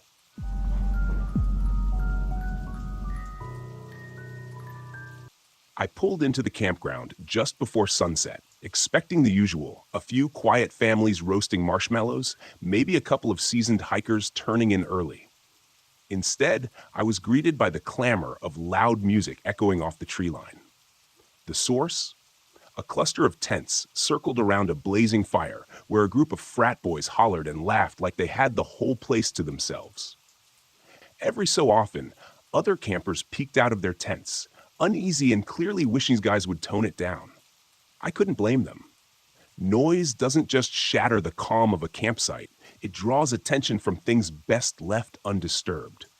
Out here, folks whisper about the ghost cats, those local mountain lions known to slip into camps without warning. I'd seen enough tracks in eerily close proximity to sleeping bags to know these stories were more than just rumors. I parked my rig a little ways off and walked over, picking my path carefully around scattered coolers and folding chairs. As I got close, the frat boys paused their banter, giving me that half-attentive look. They were mostly older teens or early 20-somethings, still buzzing with alcohol and late-night bravado. "Evening," I started, trying to keep it friendly but firm. "I'm the ranger on duty. Got some other campers worried you're attracting unwanted attention." I motioned toward the looming tree line. These woods have a reputation, and it's not for the best sing-alongs. They laughed it off at first, so I leaned in, lowering my voice. I described how mountain lions sometimes stalk the perimeter of noisy camps, how you won't spot them until they're practically brushing against your tent walls. I explained how we call them ghost cats because of their uncanny silence, the way they seem to appear out of nowhere. They sobered up a bit. A couple exchanged uncertain glances, but one just shrugged, muttering that they'd keep it down. I issued a final warning anyway. "Stay quiet, don't wander off, and if you hear anything odd outside in the dark, make no sound." I only hoped they'd actually listen. Once I'd done all I could, I headed back to the station. My buddy Jim was there, flipping through some old wildlife photos. He raised an eyebrow when I told him about the frat boys. "Let me guess, blasting music, ignoring every rule we've got, right?" he said, clearly unimpressed. "Bingo," I replied. "And they're not taking the mountain lion threat seriously." He let out a quiet laugh that contained zero humor. We both knew this was more than a minor annoyance. If something did happen, we'd be the ones hauling them out, or dealing with an injured cat that got too comfortable around humans. That's when we started talking about a plan. Not to harm anyone, obviously, but to rattle them enough that they'd finally grasp the gravity of a place like this. Jim reminded me about the old lion pelt in our interpretive center. Used it once or twice for educational tours, though it always gave me the creeps. Its glass eyes caught the light in this unnerving way, like it was still alive. We also had night vision goggles stashed away, thanks to a budget splurge before the new fiscal year. Perfect for sneaking around in the dark, unseen by unsuspecting campers. Over the next half hour, we pieced together a strategy: fake prints, hidden growls, and a well-timed appearance of a lion silhouette. It might just be the jolt they needed to pack up, or at the very least, dial down the party volume. Grabbing the pelt from a dusty storage closet, I noticed the faint, musty smell of fur mixed with something almost medicinal. I ran my hand over the stiff mane, shivering at how realistic it still felt. Next, we tested the night vision goggles. Even in the dim station lights, they turned everything into an eerie green that made my pulse spike. By the time we had our gear ready, the sun had slipped below the horizon. The woods outside transformed into a dark maze. I had this sense that the frat boys, oblivious in their tents, were about to discover that being out here isn't just a carefree getaway. If they refused to respect the campground's unspoken rules, well, we'd give them a night they wouldn't forget. Jim killed the overhead lights as we locked up. We checked our plan one last time, and I took a breath, settling my nerves. We were about to sneak into that campsite, loaded with props and a fair share of wild imagination. In the back of my mind, I thought about the actual ghost cats prowling these hills. I hoped we wouldn't run into a real one while pulling our prank. It's one thing to frighten a few campers. It's another to come face to face with the genuine article. Still, I felt this rush of adrenaline as we set off into the darkness. Maybe it was the satisfaction of delivering a wake-up call. Or maybe it was just that strange, hushed energy you feel whenever you realize you're not at the top of the food chain out here. Either way, there was no turning back. We had our plan, and we were committed to seeing it through. The night was only getting darker, and the silent woods seemed to hold their breath, waiting for whatever came next. I hunched down in the cramped front seat of our Jeep, double-checking that the lion pelt was still tucked out of sight. Outside, moonlight drenched the forest in faint silver, and every rustle of wind through the branches made me brace for actual movement. I couldn't help scanning the dark spaces between the trees, searching for any flicker of eyes that might belong to the real thing.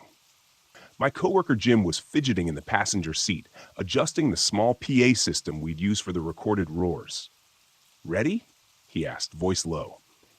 "As I'll ever be," I replied, half hoping those frat kids were already asleep and half itching to put our plan into action. Either way, we needed to move quickly. The night sky was starless, and visibility would only get worse. I eased the Jeep toward their campsite, headlights off to keep our approach silent. Stopping a good distance away, we slipped out and quietly shut the doors. The path under our boots was damp from an earlier drizzle, which made our footfalls softer, but also gave the soil a perfect texture for stamping fake tracks. One by one, we planted oversized paw prints in the mud, making sure to press deeply near the tents.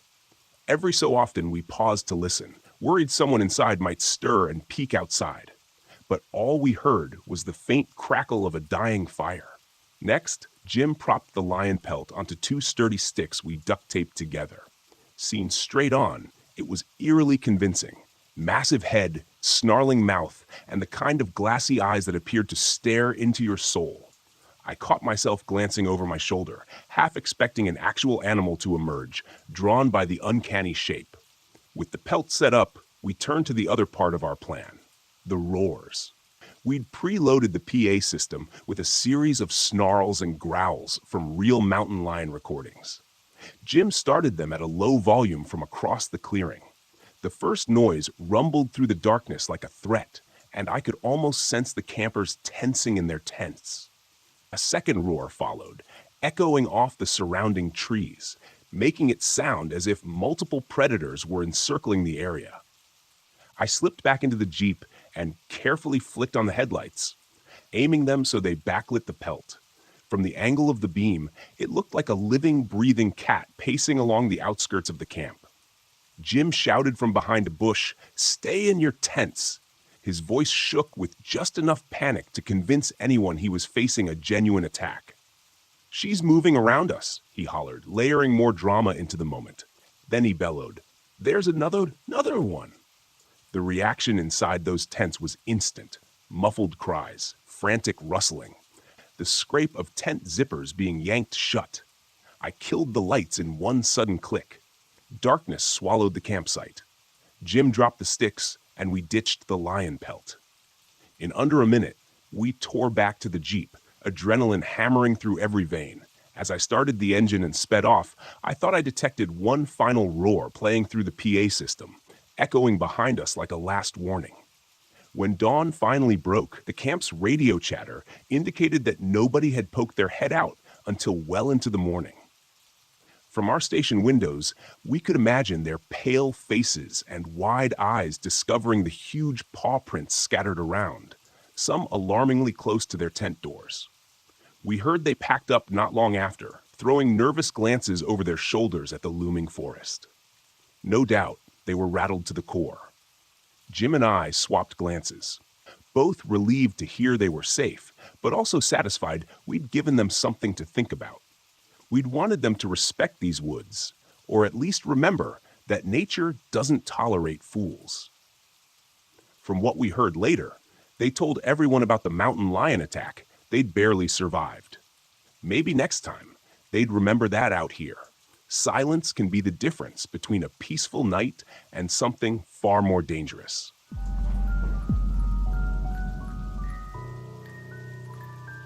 My name is Mara Caldwell, and I'm 28 years old. This happened along Paint Creek Scenic Trail in West Virginia during a trip I'd planned to reconnect with my art, and frankly, myself. It was supposed to be a peaceful escape from the noise of the world, but instead, it became something I still can't fully explain.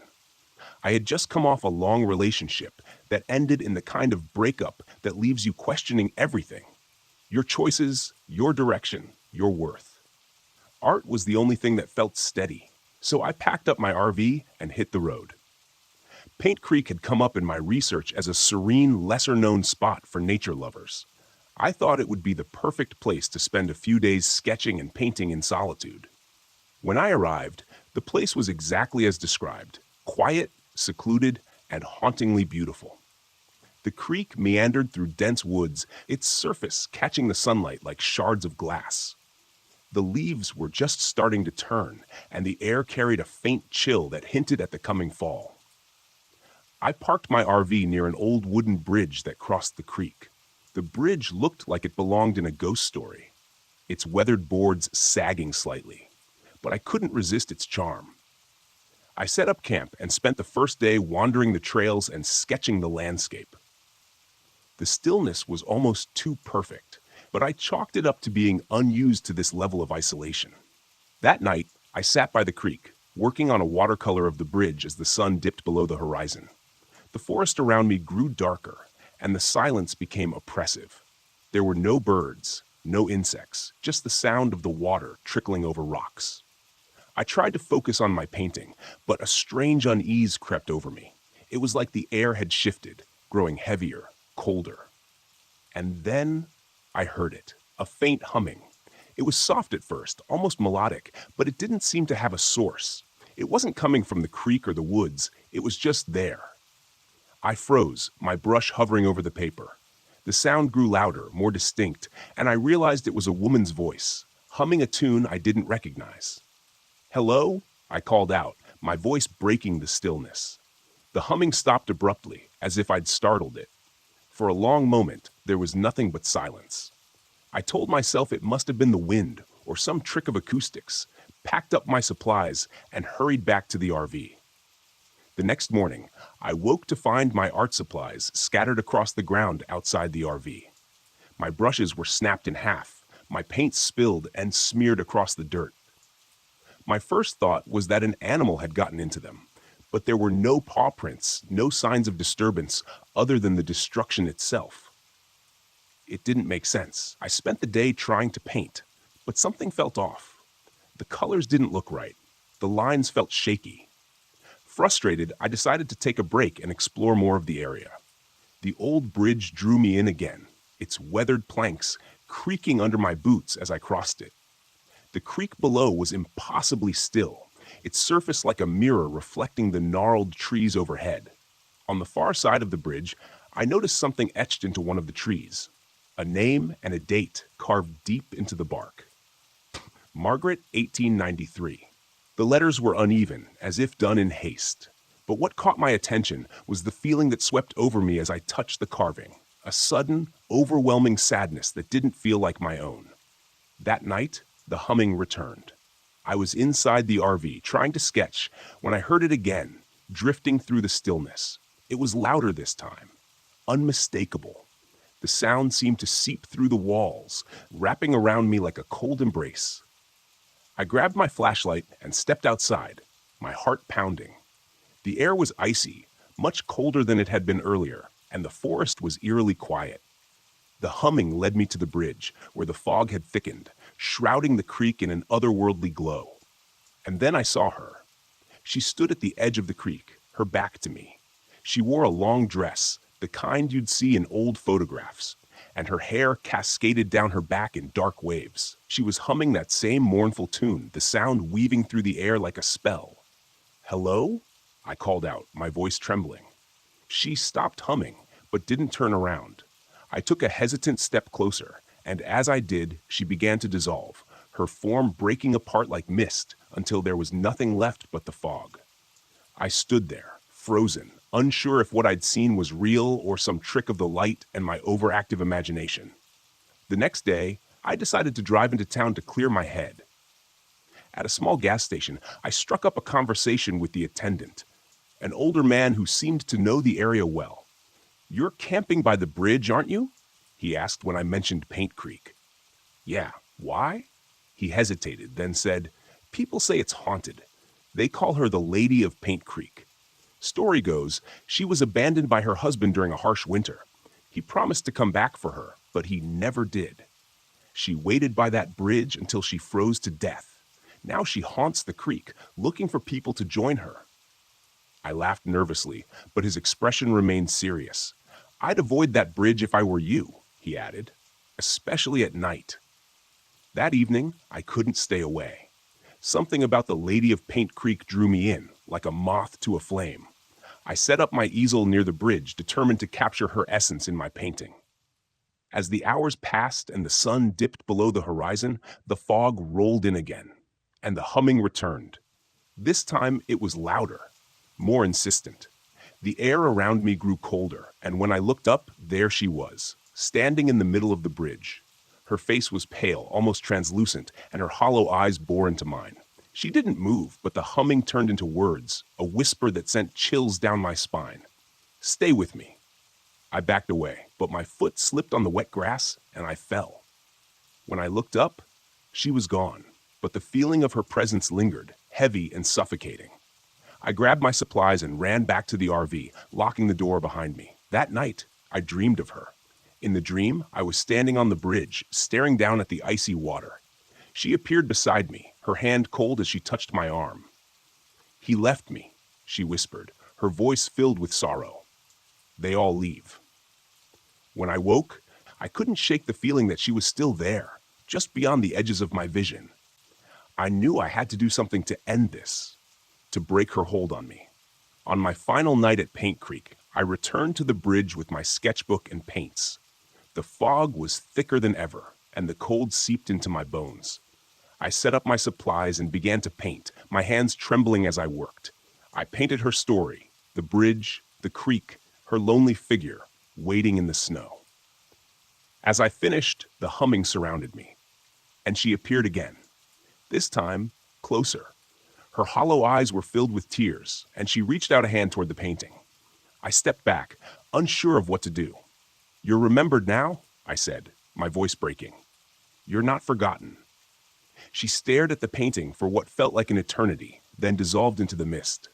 Her presence lifted, like a weight from my chest. The forest grew quiet again, and for the first time, I felt a sense of peace. I left Paint Creek the next morning, the painting tucked safely in the RV. It's one of my best works, but I've never been able to sell it. Something about it feels sacred, like it belongs to her. Even now, I hear her humming in my dreams.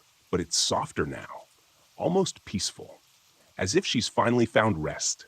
And maybe in a way, so have I.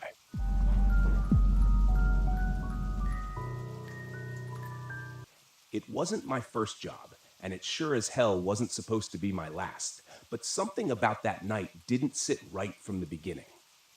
Maybe it was the silence on the dispatch call, or the way the wind howled across the San Rafael desert, as if it knew something I didn't. I should have listened to that instinct, the one that makes your gut twist and your hands clench the steering wheel tighter than usual. But when the money's right, sometimes you take a job you wouldn't otherwise. The rig hummed beneath me as I barreled down I-70, heading west.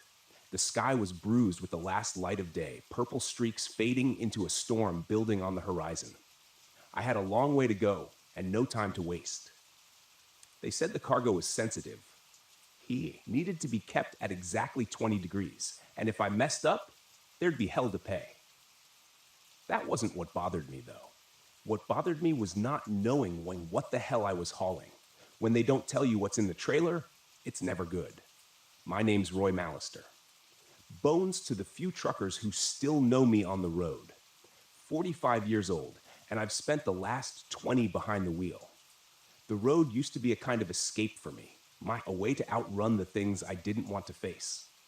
But that was before Carol passed, before I let everything else fall apart, including my relationship with my daughter Emily. Haven't talked to her in years, and I don't think about it much anymore. I'm good at avoiding things like that. But tonight, something felt different. The desert stretched out endlessly on either side of me. Just red rock and dry air as far as the eye could see. I hadn't seen another car in miles, which was fine by me. The last thing I needed was distractions. That is, until the dashboard flashed red and the trailer's cooling unit flickered for the first time. I muttered a curse, pulling the rig over onto the shoulder. I cut the engine, grabbed my flashlight, and climbed out into the gathering dusk. The wind hit me hard, dust swirling around my boots as I made my way to the back of the trailer. I could hear the cooling unit working and stuttering like it was trying to fight off some kind of malfunction. Fumbling with the latch, I yanked open the back door and was greeted with a gust of frigid air. It smelled wrong in there, like cold metal and something decayed, the kind of smell that sticks in your nose and won't leave. I shined my light into the back, trying to figure out what was causing the problem. That's when I heard it. A soft tapping. No, not tapping. Scratching. It was coming from the crate, a large wooden crate strapped down in the center of the trailer, covered in heavy chains. My heart started to pound in my chest, the kind of adrenaline spike that tells you to get the hell out of there. But my feet wouldn't move. I inched closer, flashlight trembling in my grip. The scratching got louder. The crate shifted just slightly, as though something inside was alive. "What the hell?" I whispered, backing away. I wasn't going to open it. Not in a million years.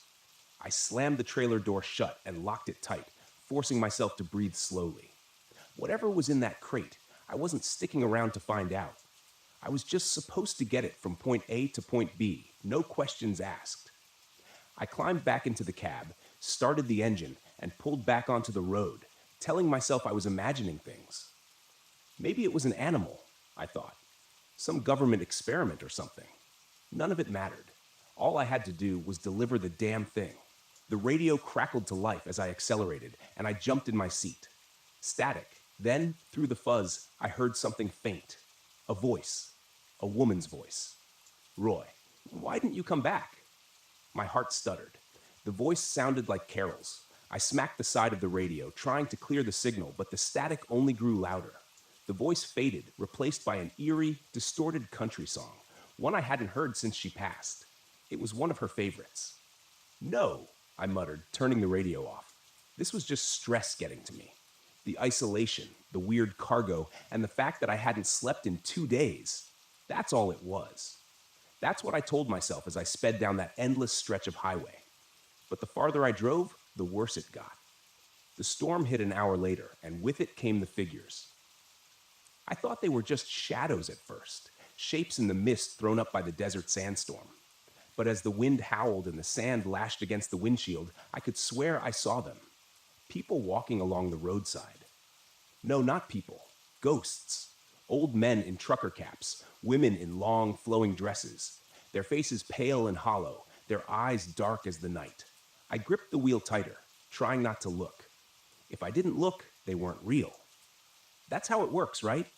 I blinked hard, forcing my eyes back on the road, but I couldn't shake the feeling that something, was watching me, following me. The trailer lurched hard, like something had slammed into the back of it. "What the hell?" I shouted, swerving the rig as I fought for control. My headlights cut through the dust, illuminating the desolate highway, but there was nothing there. Nothing but empty miles. The trailer shook again, then came the knocking, loud, rhythmic, like someone was pounding on the inside of the crate. I could feel the hairs on the back of my neck stand up. I was done pretending it was nothing. I was done lying to myself. I had to stop. I had to see what was in that crate. I pulled the rig to the side of the road again, hands trembling as I jumped out of the cab. The wind whipped sand into my face, stinging my eyes, but I didn't care. I grabbed a crowbar from the toolbox and made my way to the back of the trailer. The knocking hadn't stopped. It was louder now, more urgent. With a deep breath, I unlocked the trailer and threw the doors open. The cold hit me again, but this time it wasn't just the refrigeration. There was something wrong about it. The air inside was thick, oppressive, like it was pressing down on me. I raised the crowbar, jammed it under the lid of the crate, and pried it open. And then everything stopped. The wind, the knocking, even the pounding of my own heart. Inside the crate, nestled in layers of straw and old cloth, was something small. It looked like a statue, a human skull, but blackened with strange symbols carved into the bone. It seemed to pulse, like it was alive, like it was breathing in time with me. And then the whispers started. Not from the radio this time, but from the skull itself. Voices swirling in my head, speaking in languages I couldn't understand. But one voice stood out, one voice I knew. Roy. I stumbled back, my heart racing as the skull began to glow with a faint, sickly light. The voices grew louder, and the wind picked up again, howling around the trailer. I slammed the crate shut and bolted the door. I didn't care what they said. I didn't care what I'd seen. I was getting the hell out of there. I threw the crowbar into the cab, jumped behind the wheel, and floored it. The trailer lurched behind me as I tore down the highway faster than I'd ever driven in my life. The storm whipped around me, and through the swirling dust, I could see them again. The figures. They were closer now, standing on either side of the road, their eyes following me. Some of them looked familiar. Faces I'd seen on the road before. Long-dead truckers, friends. Then, as if the storm itself parted, I saw her. Carol, standing in the middle of the road, her white dress flowing in the wind, her eyes locked on mine. I jerked the wheel, swerving to avoid her, but the rig skidded off the road. The trailer jackknifed as it skidded across the desert sand. I barely managed to hang on as the truck groaned to a stop, tilted sideways in a ditch. Silence. I sat there for a long time, staring out into the empty desert, trying to breathe. The storm passed, but I knew it wasn't over. I reached for my phone. No signal. No way out. And then, just as the last light faded from the sky, I saw her again. Carol walking slowly toward me. Her face pale and cold, her eyes filled with something I couldn't understand. "Roy," she whispered, her voice soft but clear in the stillness. "It's time to come home." I didn't run. I didn't scream. I just sat there, waiting as the darkness closed in around me.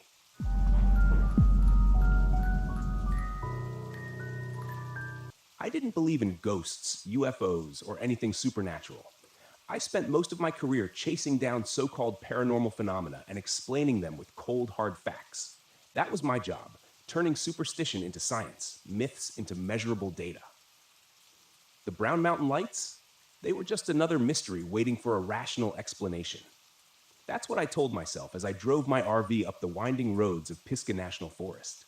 The thick trees closed in on either side. The air was crisp, and autumn leaves scattered across the path. There was a quiet stillness that made the world feel far away. I should have felt calm, excited even. But as the sun began to sink behind the distant ridges, leaving the forest bathed in shadow, I felt something else. Tension. Shaking it off, I parked the RV at the remote campsite I'd scouted. This was supposed to be a solo trip, a few days to get up close and personal with the Brown Mountain lights, interview locals, take readings, and prove once and for all that the lights were nothing more than atmospheric conditions or optical illusions. I had all the gear I'd need: high-resolution cameras, thermal scanners, EMF detectors, the works. I wasn't expecting to find anything supernatural, just an anomaly. And anomalies had explanations.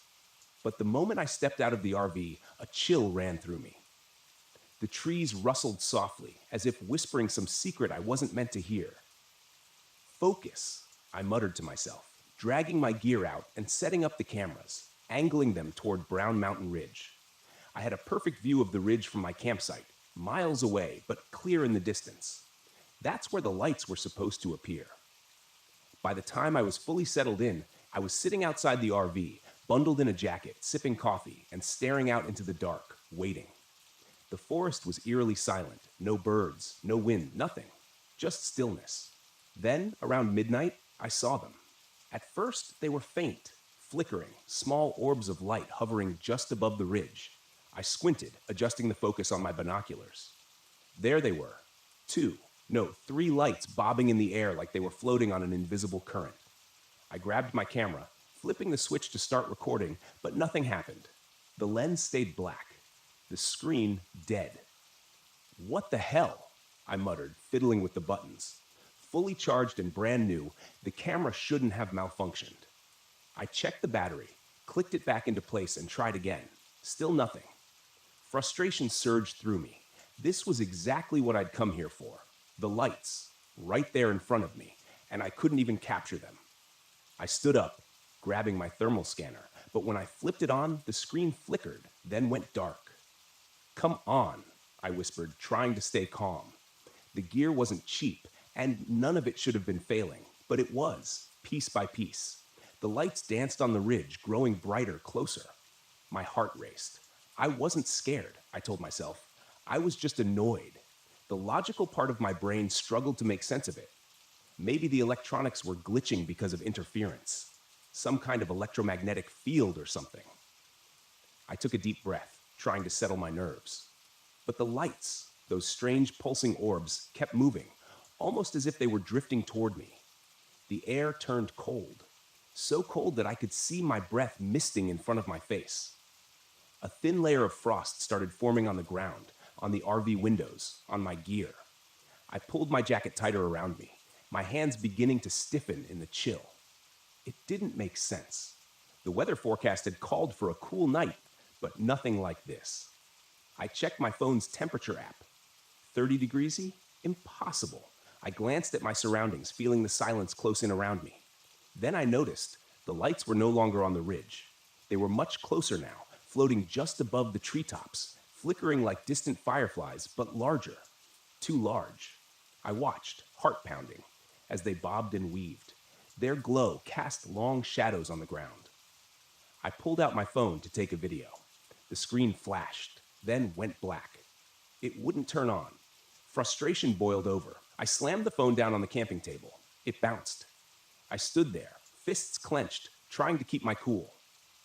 This was why people got sucked into believing nonsense, because technology failed at the worst possible moment. The lights weren't supernatural.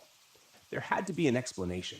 Maybe the cold was messing with the equipment, or some kind of atmospheric distortion. But then I saw the handprints. Small, faint handprints etched in frost on the RV window. They hadn't been there before. I knew that. I stared at them, my breath catching in my throat. They looked like the handprints of a child, no more than a few inches across. And they were slowly, gradually melting away in the cold. A prickling sensation crawled up the back of my neck. I turned to look at the lights, now hovering at the edge of the forest. Close enough that I could make out their eerie bluish glow. They flickered in the trees, moving in slow, lazy circles, as if they were watching me, waiting for me. The rational part of my mind screamed that it was impossible. There was no way the lights could have traveled that fast. No way they could be this close. I'd seen videos, read reports. They were always distant, spectral, unreachable. But now they felt personal, as if they were beckoning me. I swallowed, my throat tight. Without thinking, I took a step forward. The cold deepened, pressing in on me from all sides. The frost crept up the sides of the RV, spreading like delicate veins. The temperature continued to drop. My breath came out in ragged gasps, and my vision blurred. The lights drifted deeper into the trees, flickering and glowing, moving in a pattern that felt deliberate, like they wanted me to follow. And I did. I grabbed my flashlight, my hands trembling as I made my way toward the forest's edge. The beam of light was weak, barely cutting through the dark. I kept my eyes on the lights, feeling a strange pull in my chest, like something was urging me forward.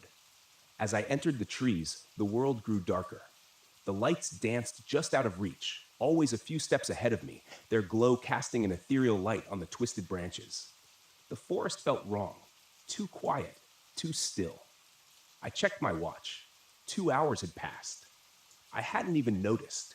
My legs ached, and I realized with a sinking feeling that I had no idea how far I'd wandered. The lights flickered again, brightening as they circled a large boulder ahead, and then they stopped, hovering there, motionless. I took a step closer, and that's when the hallucinations began. Shapes, faint figures moving in the trees, shadows stretching unnaturally long.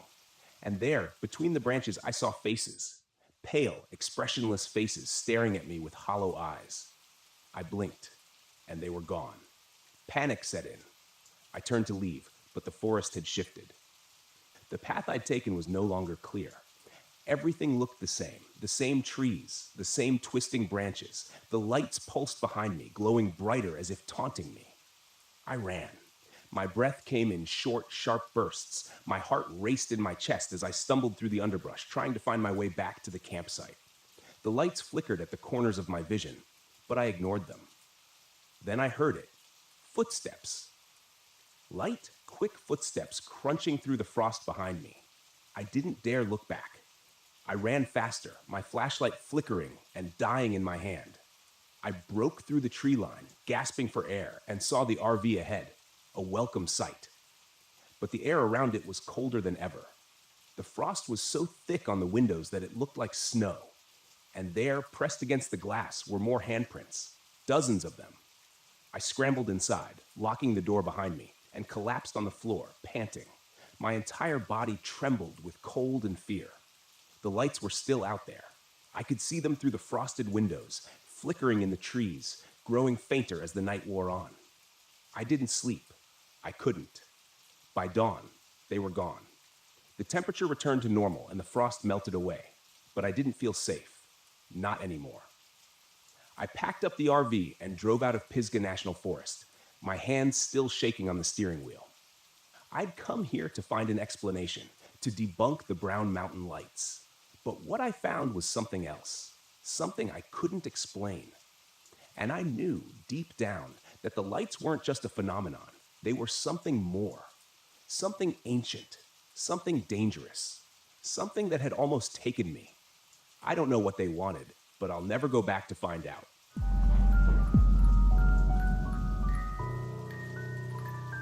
It had been 4 months since the divorce was finalized, and I was still trying to wrap my head around it. The life I had imagined, the woman I thought I would grow old with, it was all gone. That's why I decided to take the RV out to Mount Hood National Forest for a long weekend. I needed to get away from everything. No people, no reminders, just me and nature. My therapist said it would be good for me to clear my head and reconnect with something that didn't remind me of failure. Honestly, I didn't know if it would work, but I had to try something. If I stayed home, I would have just drowned myself in the silence of my empty apartment. This trip, I told myself, would be different. I could handle the quiet out here. I arrived in the late afternoon, pulling the RV into a spot near Timothy Lake. It was a beautiful area. Tall Douglas firs surrounded the lake like silent sentinels, the water reflecting the sky like a mirror. There were no other campers nearby, which was exactly what I wanted. Solitude. I parked, shut off the engine, and took a deep breath. The air was cool, crisp, with that faint scent of pine needles. perfect. For a moment, I thought I could finally breathe again. After setting up a small campfire, I sat back in my foldable chair, staring at the fading light over the mountains. The only sound was the crackle of the fire and the occasional rustle of leaves in the breeze. Peace. That's what I needed. But as the sun dipped lower, the quiet became overwhelming. There was no wind now, no rustling, no animal sounds. Just me, sitting in a bubble of silence. I checked my watch. It was just after 6 p.m. That's when I noticed it. It was too quiet. The forest around me, which should have been alive with the sounds of birds and insects, was dead silent. At first, I figured it was just a lull, but as the minutes dragged on, the silence pressed down on me like a weight. I could hear the blood pumping in my ears, the soft crunch of every movement I made in my chair. It was like the whole forest was holding its breath. I shrugged it off. Maybe this was what true isolation felt like. No noise, no distractions, just me and my thoughts. But then, out of the corner of my eye, I saw movement between the trees. It was subtle, a shadow slipping between the trunks, just far enough away that I couldn't get a good look. I froze, squinting into the woods. The firelight flickered, casting long shadows that played tricks on my mind. I scanned the tree line, waiting for the shadow to return, but saw nothing. The trees stood still, their branches unmoving in the dead air. Must be a deer, I muttered, forcing myself to relax. The wind picked up briefly, rustling the leaves. I sighed, relieved to hear some kind of noise again. I grabbed a few more logs and threw them onto the fire. The crackling wood was comforting, a reminder that I wasn't completely alone. I told myself I was just on edge from being out here, alone, with too much time to think. After eating a quick meal, I decided to call it an early night. The silence was getting under my skin, so I climbed into the RV, locked the door behind me, and settled into the small bed in the back. My phone had no signal, of course, but I wasn't planning on talking to anyone anyway. I lay there, staring at the ceiling, trying to let my mind go blank, but the silence didn't let me rest. The RV was soundproofed, but even then I felt like something was missing. No crickets, no owls, nothing, just the absence of sound. I felt trapped inside my own head. Every little shift of the mattress or rustle of my blanket amplified in the quiet. Eventually, I drifted off. Sometime in the middle of the night, I woke up with a start. I wasn't sure why at first. There hadn't been any loud noises or nightmares, just silence. But something was wrong. My skin prickled with unease. I sat up, rubbing my eyes, and glanced around the RV. The windows were fogged up, and the air felt heavier, somehow oppressive. I heard something outside. No, that wasn't right. I heard nothing outside. I swung my legs out of bed and stood, listening closely. It was the strangest sensation, like my own breathing was distant, muffled, as though I wasn't entirely in my own body. I moved toward the window and wiped away some of the condensation with my sleeve, peering into the blackness beyond the RV. For a long time, I saw nothing, just trees and shadows, and then movement. This time, I was sure. A figure stood at the edge of the clearing, just barely visible in the moonlight. Tall, unnaturally still, like it was waiting for something. My heart leapt into my throat as I strained to see more clearly. It didn't move, just stood there watching. "Hello?" I called, my voice shaky. The figure didn't respond. I backed away from the window, heart pounding, my mind racing. Was it another camper? Some kind of ranger? No, there was no way anyone would be out here this late without a sound. I checked the door. It was still locked. Good. But I felt exposed, vulnerable, knowing that whatever was out there was watching me. I grabbed the flashlight and shined it out the window, sweeping the beam across the clearing. The figure was gone. Just like that. Vanished. As if it had never been there. The next morning, the forest was still eerily quiet. No birds, no animals, just the constant oppressive silence. I tried to shake off the unease from the night before, but it clung to me like a wet blanket. I told myself I was just paranoid, that the solitude was messing with my head, but something about the way the air felt today, something was off. I decided to take a short hike to clear my mind, hoping that getting out of the RV would make me feel better. But as I ventured down the trail, that feeling of being watched grew stronger. Every few minutes, I'd glance over my shoulder, expecting to see someone or something behind me, but the trail was empty. That's when I saw it again, a figure, this time in the distance, standing between the trees just off the trail. It was the same one from last night, tall, gaunt, and still. My heart hammered in my chest as I squinted, trying to make out more details. But before I could move, it slipped behind the trees and disappeared. I ran toward the spot where I'd seen it, my boots pounding against the damp earth. When I reached the trees, there was nothing. No footprints, no broken branches, nothing to show that anyone had been there at all. I stood there, catching my breath, feeling the silence pressing down on me like a vice. That's when I noticed something strange. The forest around me was completely still. Even my footsteps had stopped making noise. I stopped my boot on the ground, but I heard nothing, not even the crunch of leaves beneath my feet. Panic surged through me. I clapped my hands together. Nothing. No sound. My breathing was shallow, frantic, but it was like I was listening to it from far away. The world had gone completely, impossibly silent. And then I saw them. Not just one figure, but several, moving between the trees. Their bodies blended with the shadows. They were everywhere, circling me in complete silence. My heart raced, but I couldn't hear it. I couldn't hear anything. I ran. I didn't know where I was going, just that I needed to get away. My legs felt heavy, every step muted, like I was running underwater. The forest shifted around me, the trail disappearing into the thick fog that had rolled in, disorienting me further. Somehow I made it back to the RV. I slammed the door shut, locking it, my breath coming in ragged gasps, but still no sound. I grabbed my phone, hoping to call for help, but it was useless. The screen flickered, the GPS spinning in circles. I was trapped. For the next few hours, I stayed inside the RV, pacing back and forth, trying to calm myself down, but the silence never lifted. I couldn't even hear my own thoughts anymore. Just the crushing weight of nothingness. And then, as the light began to fade, I saw them again, the silent ones. They were standing in a circle around the RV, their faces blank, their eyes hollow. There were no features, no mouths, just smooth skin where their faces should have been. They stood perfectly still, watching me through the windows, their bodies unnervingly thin and elongated. I banged on the window, screaming, but of course, no sound came. They didn't flinch, didn't move. They just stared, waiting. Desperation clawed at me. I couldn't stay here. I needed to leave, but the RV wouldn't start. Every time I tried, the engine sputtered and died, as if something was draining the life out of it. I grabbed a flashlight and opened the door, stepping outside.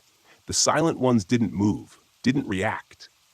But as I walked toward them, the air grew colder, the silence even more oppressive. My footsteps made no sound. My breathing was barely there.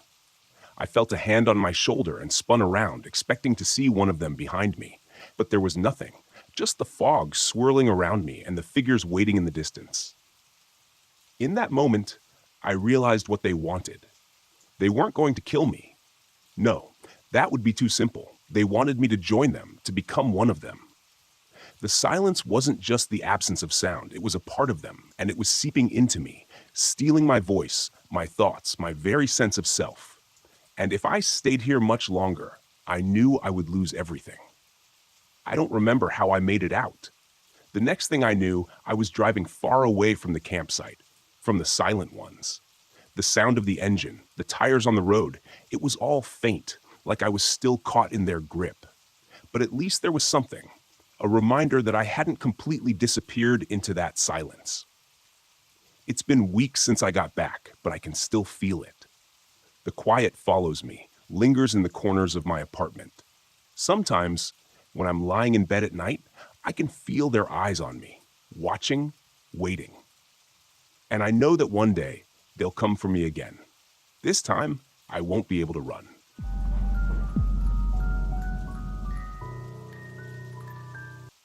My name is Jacob Johnson, and this happened back in 1996 out near the ragged coastline of Maine.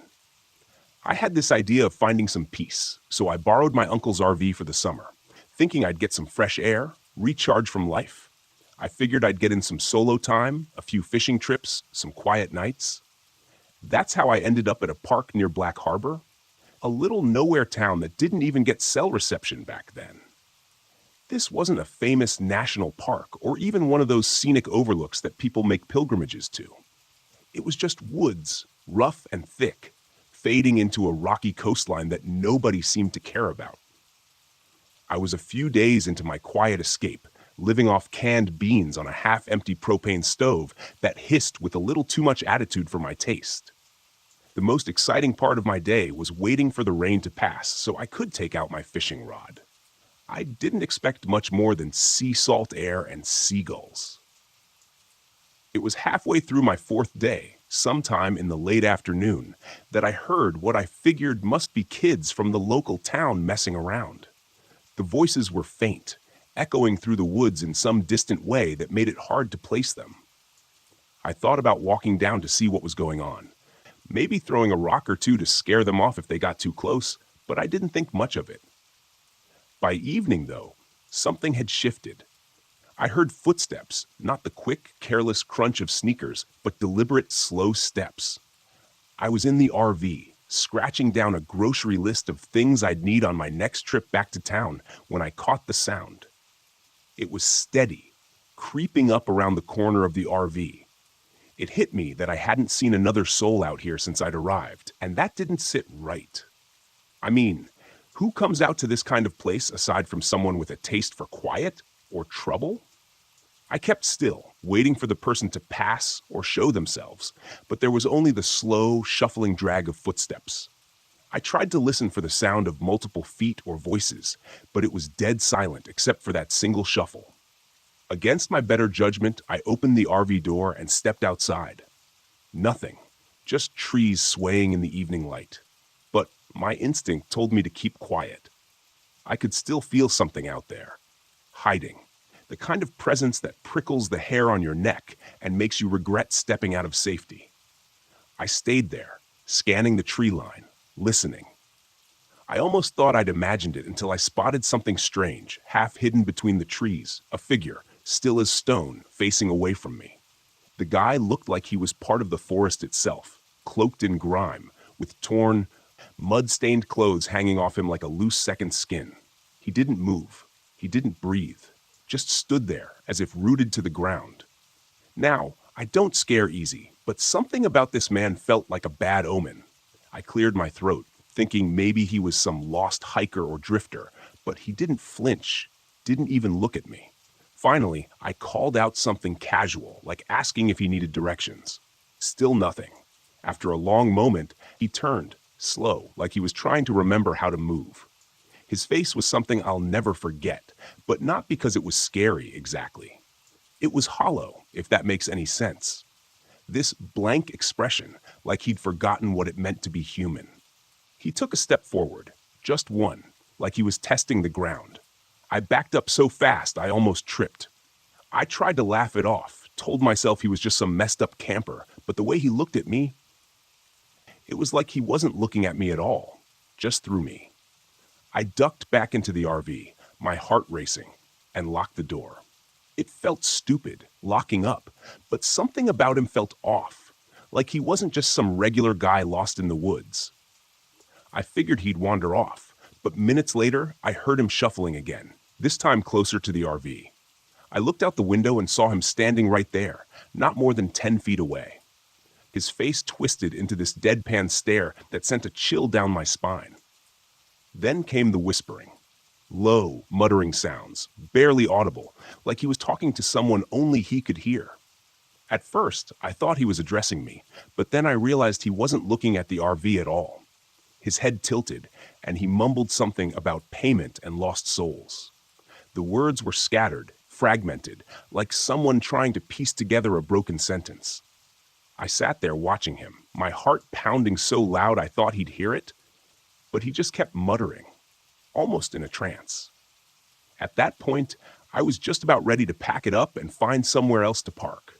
I reached for my bag, ready to throw some stuff together, when the RV suddenly rocked. I heard metal groaning, and something slammed into the side with a force that shook the whole rig. I was paralyzed for a second, gripping the edge of the table as the guy outside went silent. All I could hear was his breathing, loud and ragged against the thin walls of the RV.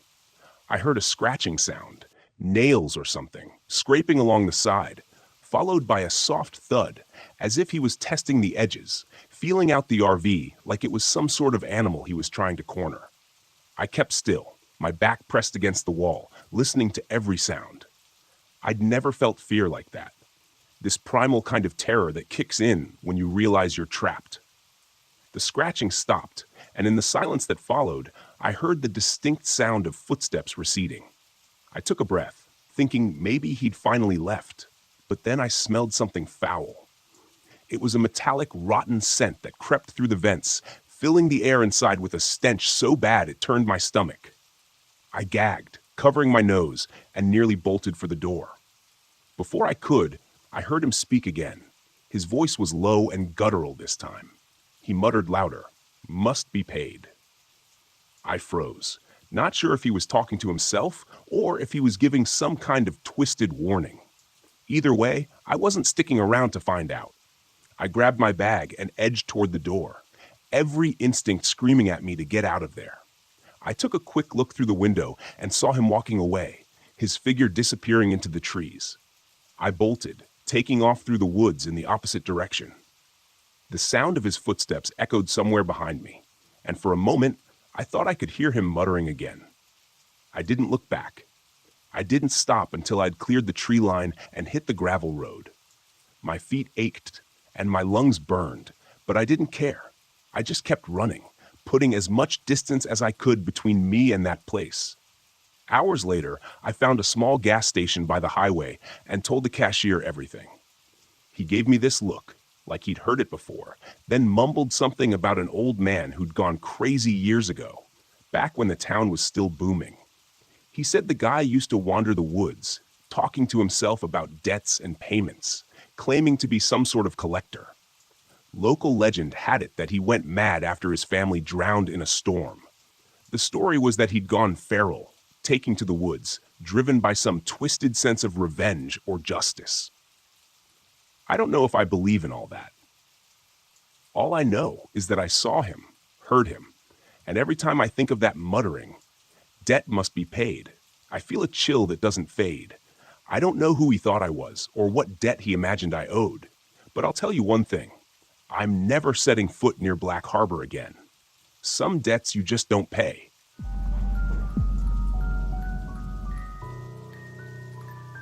When I left the city, I was desperate for peace. After a messy divorce and years spent staring at screens, I wanted silence. Real silence. Not the muffled hum of traffic or the constant buzz of electronics, but the quiet only nature could offer. That's how I ended up in Mohan State Park, alone in my old RV, parked on the edge of the Clear Fork Gorge. The park was stunning, especially in the late afternoon light. Trees stretched endlessly in every direction, their leaves a tapestry of green and gold. The air smelled clean, untouched by asphalt or fumes. It was perfect, at least at first. The first day was uneventful. I hiked the main trails, snapping a few photos with my phone, and spent the evening cooking a simple meal on my RV's small stove. As the sun dipped below the horizon, I felt a rare kind of contentment. This was what I needed. No emails, no ex-wife, no one telling me what to do or who to be. Just me in the woods. But by the second day, things began to feel off. It started when I noticed the trail. I had been walking back to my RV after a long hike when I spotted it. A faint path branching off the main one, almost hidden by overgrown bushes. It was narrow, barely more than a line of packed dirt, and it twisted sharply into the woods. Something about it tugged at me.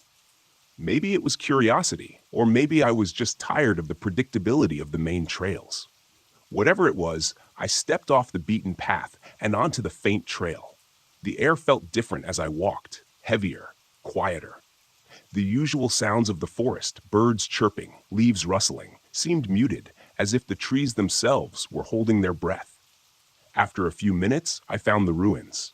At first, I thought it was just a pile of rocks, but as I got closer, I saw the remains of a chimney and the rotting beams of what must have been a small cabin. A rusted metal lantern sat in the dirt, its handle broken. The ground was littered with shards of pottery and what looked like animal bones. A shiver crawled up my spine. Someone lived out here, I muttered to myself. The idea seemed impossible. This part of the park was miles from any road, and the trail was nearly invisible. Why would anyone build a cabin here? I snapped a photo and turned back toward the RV, eager to put the strange scene behind me. That night, the noises started. I had just crawled into bed when I heard it, a faint snapping sound, like someone stepping on a twig. I froze, my heart pounding. Raccoons, I told myself. Or maybe deer. I wasn't exactly deep in the wilderness, so wildlife was normal. Then came the footsteps, slow, deliberate, and far too heavy to belong to an animal. They circled the RV, crunching the dry leaves and stopping occasionally, as if whoever or whatever was out there was listening. I grabbed my flashlight and swung open the door, shining the beam into the trees. "Hello?" I called, trying to sound more confident than I felt. "Is someone out there?" The forest stared back at me, silent and empty. After a few minutes, I retreated inside, locking the door and double-checking the windows. Eventually, the footsteps faded, and I convinced myself it was just a hiker passing through. Nothing to worry about. The next morning, I stopped by the visitor center to report the strange noises. Leah, the park guide on duty, greeted me with a friendly smile, but it faltered when I described what I'd heard. "You were near the old trapper's cabin, weren't you?" she asked, her voice low. I blinked. "Trapper's cabin?" she nodded. "It's an old story. Back in the early 1900s, a man built a cabin deep in the woods, far from anyone else. They say he was reclusive, didn't trust people. One day, he just vanished. No one knows what happened, but some locals think his ghost still wanders the forest." I couldn't help but laugh.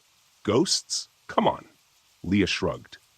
"Believe what you want, but I'd stay away from that area if I were you. People say the forest gets strange near the cabin." I left the visitor center feeling annoyed.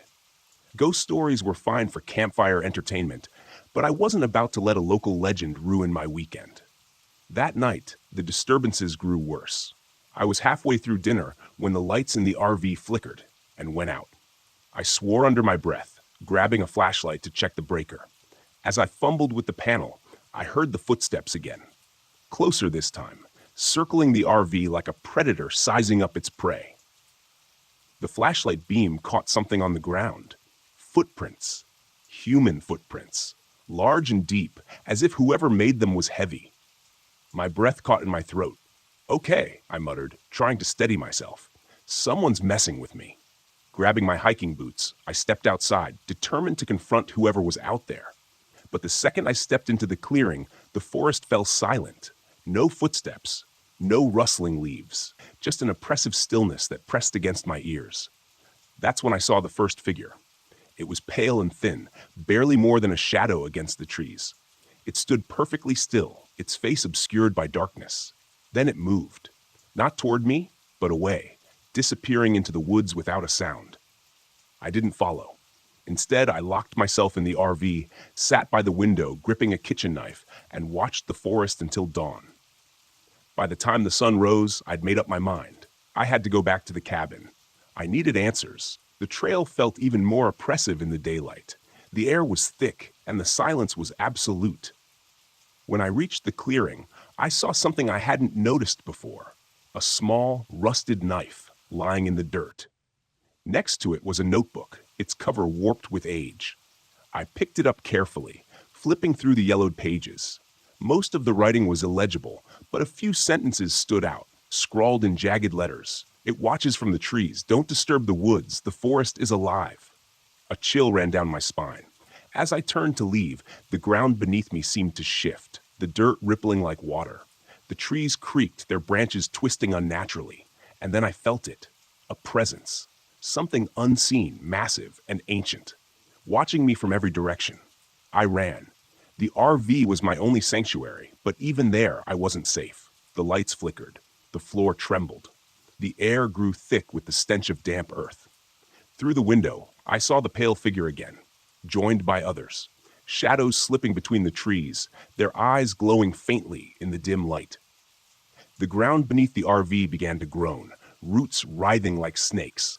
I turned the key in the ignition, praying the engine would start. It roared to life. I slammed my foot on the gas. As the RV lurched forward, the figures began to move, their blank faces turning toward me. The roots clawed at the tires, but the momentum was enough to break free.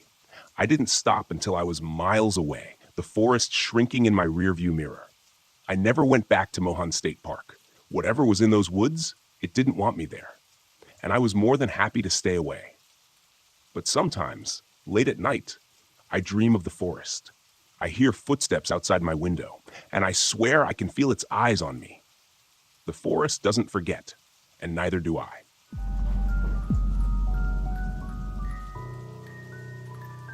My name is Noah Brown, and I'm 36 years old. This happened last fall when I decided to take my first solo RV trip to Spruce Knob Lake in West Virginia. It was supposed to be a fresh start, a way to escape the wreckage of my divorce and prove to myself that I could handle life on my own. I was tired of feeling like a failure, and this trip was my attempt at reclaiming some confidence. Looking back, I realize how naive I was. The forest doesn't care about your pride. I pulled into the campground late in the afternoon. The drive had been longer than expected, thanks to winding mountain roads and a temperamental GPS that insisted I make turns onto non-existent paths. Spruce Knob Lake lay in a valley, surrounded by dense forest, the kind of place that felt untouched by time. Before heading to the lake, I stopped at a small gas station on the edge of town to fill up and grab a few snacks. The attendant was an old woman with gray hair pinned in a tight bun. Her eyes had the kind of intensity that made you feel exposed. "Heading to Spruce Knob, huh?" she asked, her voice raspy. "Yeah," I said, forcing a smile. "A couple of days by the lake should be peaceful." Her expression darkened. "Don't go wandering the woods after dark, and if you see a lantern, you turn the other way." "A lantern?" I chuckled nervously, hoping to break the tension. "I'll keep that in mind." But as I drove away, her words lingered in my mind. By the time I reached the campground, the sun was dipping below the tree line. I parked the RV near the edge of the lake and set up a basic campsite. My gear was minimal: a rented stove, a secondhand flashlight, and a cheap folding chair that creaked every time I shifted my weight. It was quiet. Too quiet. The kind of silence that makes you hyper-aware of every small sound. The rustle of leaves, the soft lap of water against the shore, the occasional groan of the wind through the trees. Around 9 p.m., as I was reading by the dim glow of my lantern, I noticed something strange. A flickering light in the woods across the lake. It wasn't the steady beam of a flashlight or the glow of a campfire. It moved erratically, like an old oil lantern swaying in someone's hand. At first, I thought it might be another camper. But the more I watched, the more unsettling it became. The light moved deeper into the trees, then stopped, then blinked out. I told myself it was nothing, just my imagination playing tricks on me. But that night, as I tried to sleep, I couldn't shake the feeling that something was out there, watching. The next morning, I decided to explore one of the trails that looped around the lake. The air was crisp, the leaves a vibrant mix of red and gold, and for a while, I felt like I'd made the right choice coming here. About an hour into my hike, I heard it. Soft, rhythmic giggling. A child's laughter coming from somewhere ahead. "Hello?" I called out, my voice echoing through the trees. No response. As I rounded a bend, I saw her, a little girl sitting on a rock by the trail. She looked about 10 years old, with dark hair and a pale face. She was wearing old-fashioned clothes, a long skirt and a cardigan that seemed out of place. "Are you okay?" I asked, stepping closer. She didn't answer. Her eyes stayed fixed on something in the distance. "Are you lost?" I tried again. She turned her head slightly, just enough to look at me out of the corner of her eye. Then she stood and walked into the forest without a word. "Wait," I called, hurrying after her. But when I reached the spot where she disappeared, there was no sign of her. Just a muddy child's shoe sitting on the ground. By the time I got back to the RV, the clouds had rolled in, turning the afternoon gray and heavy. I tried to push the encounter with the girl out of my mind, telling myself it was just a weird coincidence. Maybe she was a local kid playing in the woods. That night, things got worse. The electrical system in the RV started acting up. The lights flickered erratically, and the radio turned on by itself, blasting static. My flashlight died, even though I had just put in fresh batteries. I lit my lantern for some semblance of control, but the flame cast dancing shadows on the walls, making the RV feel smaller, more claustrophobic. Then came the sound of footsteps. They circled the RV, slow and deliberate. I peered out the window but saw nothing. Still, the sound continued, crunching leaves and snapping twigs just outside. I locked the door and sat on the bed, gripping a kitchen knife I'd brought for cooking. The footsteps stopped, and for a moment, the silence was almost worse. Then a voice broke the stillness. "Stephen," it said, a child's voice. Against every instinct, I opened the door. The forest beyond was shrouded in darkness, but there it was again, the flickering light. The lantern hovered at the edge of the woods, swaying gently as if beckoning me closer. And then I saw her, the little girl, standing beneath the light. "Help me," she whispered, her voice carrying through the still air. I stepped out of the RV. My legs moved almost against my will. The lantern retreated into the forest, and I followed. The girl's figure was always just out of reach. The trail grew steeper and more treacherous, the ground soft and uneven beneath my boots. The lantern led me to the edge of a ravine, its rocky walls plunging into darkness. At the bottom, I saw something glinting, a small mirror, cracked and streaked with dirt. The little girl stood beside it, her pale face illuminated by the lantern's eerie glow. "Jump," she said softly. "What?" I stammered, my voice trembling. "You have to jump," she repeated. Her voice wasn't pleading anymore. It was cold, commanding. I looked down at the ravine, at the jagged rocks below. The lantern hovered above the abyss, flickering like it was waiting for me to obey. Something in me snapped. "No," I said, my voice firm. The girl's face twisted into something monstrous. Her eyes darkened, and her mouth stretched into an unnatural grin. "You don't get to choose," she hissed, her voice no longer human. I reached into my bag and pulled out my journal, the one thing I'd brought to document my journey to rediscover myself. Without hesitation, I hurled it into the ravine. The lantern flared violently, its light pulsing like a heartbeat.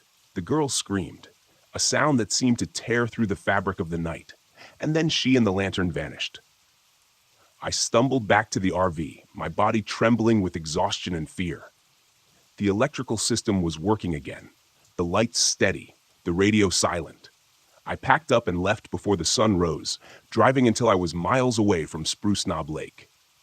A week later, I found something waiting for me in my apartment. Sitting on the kitchen counter was an old oil lantern, its glass cracked and filled with ash. When I picked it up, I heard it, soft, rhythmic giggling, echoing from somewhere deep inside. I haven't camped since.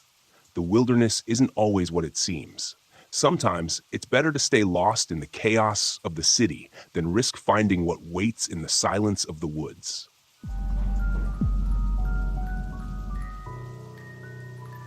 My name is James Stevens, and this happened to me back in 2002 while camping in Mount Rainier National Park.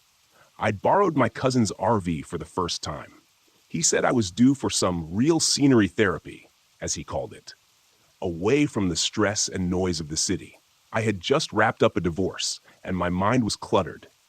Nature felt like a good reset button. I set up at Cougar Rock campground, a secluded part of the park with tall pines and a stream that burbled quietly just out of sight. Peaceful, until the silence starts creeping up on you. The kind of silence that makes every sound, like a twig snapping or water trickling, seem 10 times louder. I parked the RV near the forest's edge, half a mile from the nearest camper, figuring the solitude would be good for me. Less human interaction, more time staring at clouds and mountains. Around mid-afternoon, I met another camper. His name was Russell, an older guy with a scraggly beard and a perpetual frown. He told me he'd been camping there for years, always alone. He said he liked the solitude, the natural rhythm of the place, whatever that meant. He had this rough way of talking, every word thick like he was chewing on gravel. Friendly enough, though, and I thought it was kind of nice to have a fellow loner around. We talked a bit about the area, and then he mentioned something about strange folks drifting into the park lately, people who didn't seem to belong. as he put it.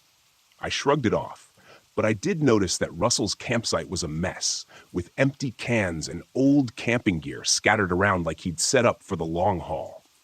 I got this off feeling like he wasn't there just for the peace and quiet, but I brushed it off. He was just another stranger in the woods. No more, no less. By sundown, I was back at my RV, thinking a quick dinner of instant noodles would do just fine. I cranked up the little camping stove, ate in silence, then decided to go for a short walk by the water, flashlight in hand. The stream was a faint line of silver under the moonlight, but everything else had fallen into darkness. I'd taken just a few steps when I saw someone else on the trail. Not Russell. This guy was tall, with wild hair, clothes that were patched and frayed, and a scar that ran from his left cheek down to his neck. I gave him a nod, the casual, keep your distance nod people give in the wilderness. He didn't respond, just stared back, his eyes lingering a bit too long. I kept walking, but I could feel his gaze following me. It was like the guy was sizing me up. Back at my RV, I locked the door and made sure the windows were secure. I had just settled in to get some sleep when I heard footsteps. Light ones at first, like someone trying not to be heard. I thought maybe it was Russell. Maybe he'd had a bit too much of whatever he was drinking by the fire earlier. So I ignored it. But then the footsteps grew louder, then stopped, right by the side of the RV. A minute later, there was a light knock on the door. I froze, listening, my mind racing through who it could be. No one else was around. Not this late. I ignored it, hoping whoever it was would take the hint. But then came another knock, louder this time. I crept up to the small window by the door and peered out, just enough to catch a glimpse. It was the scarred man from earlier. He was standing there, his head tilted, a sick smile stretching his mouth like he'd found exactly what he was looking for. I forced myself to breathe slowly, to keep calm. I hadn't brought a gun, something I was seriously regretting at this point. But the guy hadn't seen me yet. Maybe he'd just leave if I stayed quiet. Then, in a voice just loud enough to cut through the walls, he said, "Hey, Brandon, I know you're in there." The blood drained from my face. How the hell did he know my name? I didn't remember mentioning it to anyone except Russell, and even then, it was in passing. My mind scrambled through every option.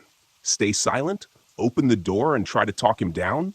Grab something heavy and defend myself? I reached for a frying pan, the heaviest thing within arm's reach. Not exactly a weapon, but better than nothing. I crept toward the door, thinking maybe I could give him a hard enough swing to make him rethink his plans. But just as I was about to take a breath and steady myself, the guy pounded on the door. Hard. Enough force to shake the whole RV. "Brandon, open up. I'm not leaving until we talk," he said. His tone was calm, like he was asking for a cup of sugar instead of trying to break into my camper. Then I heard it. A scraping sound, like metal against metal. I looked down and saw a thin blade, maybe a pocket knife, slowly working its way through the RV door lock. A wave of panic surged through me, and I did the only thing I could think of. I pushed against the door as hard as I could, holding it in place with my weight. The blade slipped, and I heard him curse under his breath. For a second, I thought maybe I'd scared him off. But then, the guy's face appeared in the window, eyeing me with a mix of annoyance and amusement. "You don't make this easy, do you?" he muttered. I must have looked terrified because he laughed, low and hollow. He tapped the window, pointing at me like I was a bug in a jar. That's when I caught the movement behind him, a dark figure moving out of the tree line, slowly, deliberately. Russell, he must have heard the noise and come over to check things out. Russell didn't say a word. He just stood there, watching. For a second, I thought he was going to help me, that he'd scare this guy off, but he didn't. He just watched, his face expressionless, as the guy kept trying to force his way in.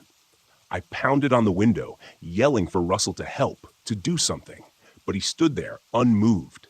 And then I realized, Russell was in on it. Suddenly, I was a trapped animal.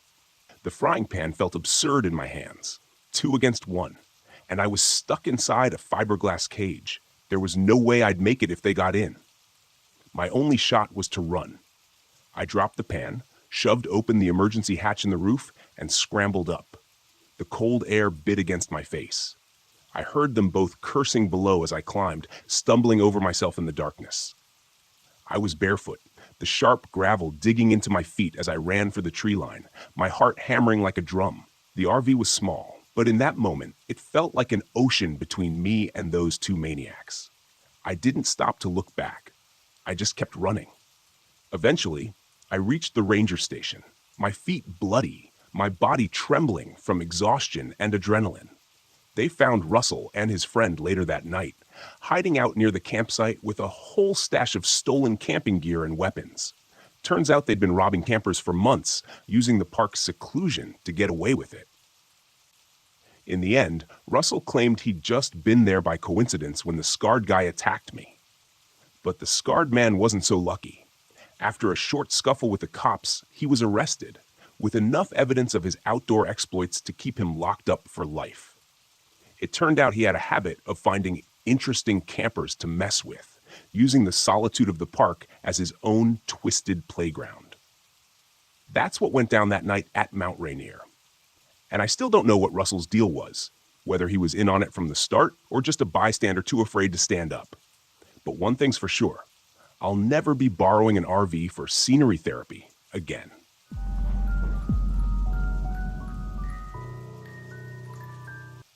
The fog was thicker than I'd expected. I pulled my RV into a secluded clearing in Pisgah National Forest and stepped out into the damp air, the smell of wet earth heavy in my nose. Everything was muffled, as if the forest were holding its breath. The trees were shrouded in mist, their trunks fading into the gloom, and the trail I'd heard so much about was hidden somewhere out there, waiting for me. I'd come here to find something unique. My vlog had been stagnating, and I needed a fresh angle. A fellow hiker had mentioned an unmarked trail, a path that didn't appear on any maps. One locals swore disappeared and reappeared as if it had a life of its own. Perfect. If I could document it, film the mystery, my audience would eat it up. I grabbed my camera, set it up, and filmed a quick introduction. Hey everyone, it's Nate here, and I'm in the middle of the misty Pisgah National Forest, about to track down the infamous Vanishing Trail. Legend says this path comes and goes, and people who wander too far down it don't come back. Let's see if that's true. I packed up my gear and set off into the fog. The forest was silent, the only sound my boots crunching on damp leaves. I had a GPS in my pocket just in case, but I didn't plan to use it unless things got really bad. I wanted to go off the grid, find this mysterious trail, and see if there was anything to the rumors. I'd always been a skeptic. Ghost stories and folklore are fun to tell around a campfire, but not much else. As I walked, the fog thickened, swallowing the trees. It clung to my skin, cold and heavy. It wasn't long before I found the first strange marker, a stone slab jutting from the ground, its surface covered in spiraling symbols that didn't look like any language I knew. I filmed it, talking into the camera as I described the find. This looks like something from an old burial ground, but there's no mention of this on any maps. Really makes you wonder what else is out here, hidden beneath the fog. I kept moving. The trees closed in tighter, and the trail became fainter, more overgrown. Soon, it was little more than a game trail, barely wide enough to follow. I pushed forward, keeping the camera rolling, but after another hour of hiking, the trail simply disappeared. One moment, there had been a clear path. Now it was gone, swallowed by the forest. I checked my GPS, but the signal flickered weakly. The screen showed I was in the middle of nowhere. No path, no landmarks, just a blank screen with a blinking dot. Me. Alone. In the fog. Okay, I muttered. You've dealt with worse. I turned back the way I'd come, but the forest looked different now. The trees seemed closer together, the undergrowth denser. The fog was disorienting, and I had to rely on instinct to retrace my steps. The GPS was useless. I kept walking, scanning the ground for signs of the trail, but there was nothing. I was starting to feel uneasy. That's when I heard it. Footsteps. Not mine. I froze. The sound came from deeper in the forest, slow, deliberate footsteps crunching on the leaves. I turned, scanning the fog, but there was nothing, just the swirling mist. Then, out of the gloom, a figure emerged. An older man, his clothes tattered and damp, his eyes wide and vacant. "Hey," I called, my voice echoing through the stillness. "You lost too?" The man looked at me for a moment, then shuffled forward. He seemed off. His clothes were torn, his face pale, and there was a distant look in his eyes, like he wasn't entirely there. "I've been walking for days," he said, his voice hoarse. "The trail, it keeps changing." "Are you okay?" I asked, stepping toward him. He shook his head. "No one's okay out here." I frowned, feeling a cold knot of fear tighten in my stomach. "What do you mean?" "The trail, it moves. I've seen it, watched it disappear and reappear. It's not just a path, it's the forest. It doesn't want us to leave." I stared at him, my mind racing. This guy was either delirious or onto something. Either way, I didn't like the way he was talking. "Look, I have a GPS," I said, pulling it out. "We can find our way back." The man glanced at the GPS, then back at me. "It won't help. The forest is messing with it." I didn't believe him. I couldn't. I was a rational guy, and this was just a forest. I'd get us back to my RV, get this guy some help, and be done with it. But as we walked, things got stranger. The mist thickened, wrapping around the trees like a living thing. The forest seemed to shift with every step. What had been an open path a moment ago would be choked with brambles. When I looked back, trees seemed to loom closer, twisting into unfamiliar shapes. The man, whose name I learned was Eli, grew more agitated with every passing minute. "It's watching us," he muttered. "It knows we're here." "Who's watching?" I asked, growing impatient. "The forest," he said, his voice barely a whisper. "It's alive, and it's been here long before we were." I ignored him, focusing on the GPS, but even that was failing me. The screen flickered, the signal cutting in and out. At one point, it showed me standing on a clear path, but when I looked up, there was nothing but trees, thick, twisted trees that looked like they had grown there for centuries. We kept walking, the fog growing thicker, pressing in on us. The air felt heavy, almost suffocating, and the whispers started. Faint at first, like the wind through the leaves, but then more distinct voices calling out from the mist. "Nate," I froze, my heart hammering in my chest. "Did you hear that?" I asked Eli. He nodded, his eyes wide. "It's calling us." "The forest." I tried to shake it off, tell myself it was just the wind, but deep down, I knew that wasn't true. The voice had spoken my name. We came across a backpack tangled in the branches of a tree, high above our heads. It was old, covered in dirt and torn, but when I climbed up to retrieve it, I found fresh supplies inside, water, food, like someone had packed it yesterday. I felt a chill run down my spine. How had it gotten there? Eli was growing more paranoid, his eyes darting around like he expected the trees to come alive at any moment. "We need to leave," he kept saying, "before it's too late." We pushed forward, but no matter which direction we went, we ended up back where we started. The fog seemed to pulse with an unnatural energy. The whispers grew louder. Then, without warning, Eli was gone. I turned around and he was just gone. The forest had swallowed him whole without a sound. I called out his name, but there was no response, only the dense mist pressing in on me. Panic set in. I was alone, lost in a forest that didn't want me to leave. The GPS was useless, and my camera was flickering, showing distorted footage of things I hadn't seen. Shadows moving in the trees, figures lurking just out of sight. I started running, my breath coming in sharp gasps. The trees twisted and shifted around me. The fog was so thick I couldn't see more than a few feet ahead. Every time I thought I'd found a way out, the forest closed in, trapping me in a maze of branches and brambles. The whispers were louder now, calling my name over and over. My camera caught glimpses of movement, dark figures moving through the mist, vanishing before I could focus on them. I didn't know what was real anymore. The forest seemed to warp around me, bending reality to its will. Then, just as suddenly as it had begun, the fog broke. I stumbled out of the trees and found myself back at my RV. The mist lingered at the edge of the forest, but it didn't follow. I didn't wait. I grabbed my keys, threw my gear into the RV, and drove, my hands shaking on the wheel. I didn't stop until I was miles away, the forest a distant memory in the rearview mirror. Back home, I reviewed the footage. I expected to see the horror I'd witnessed, the proof of the vanishing trail and the strange, shifting forest. But the videos showed nothing. The trail looked normal. The mist wasn't as thick, and Eli wasn't in the footage at all. It was like he'd never existed. I tried to tell myself it had been a bad trip, that my mind had played tricks on me. But deep down, I knew the truth. The forest had let me leave, but it hadn't forgotten me. And I had a feeling it was waiting somewhere in the mist for me to return.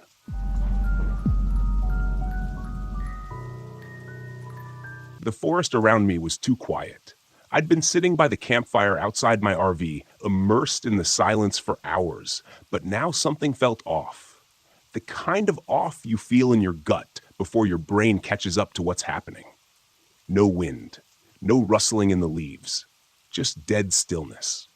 That was the first thing I noticed when I pulled up to this remote campsite deep in Mount Hood National Forest.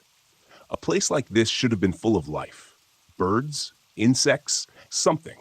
But the only sound was the crackle of the fire and the distant hum of the radio I'd brought along. I needed quiet after everything that had happened over the past year. I wasn't looking for distractions, just isolation.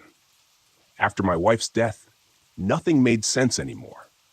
People kept telling me I needed to move on, but the noise of life, the sympathy, the well-meaning advice, the friends who didn't know what to say, became unbearable.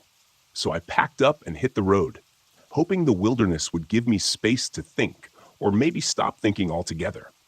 I thought the forest would help. It had, until now.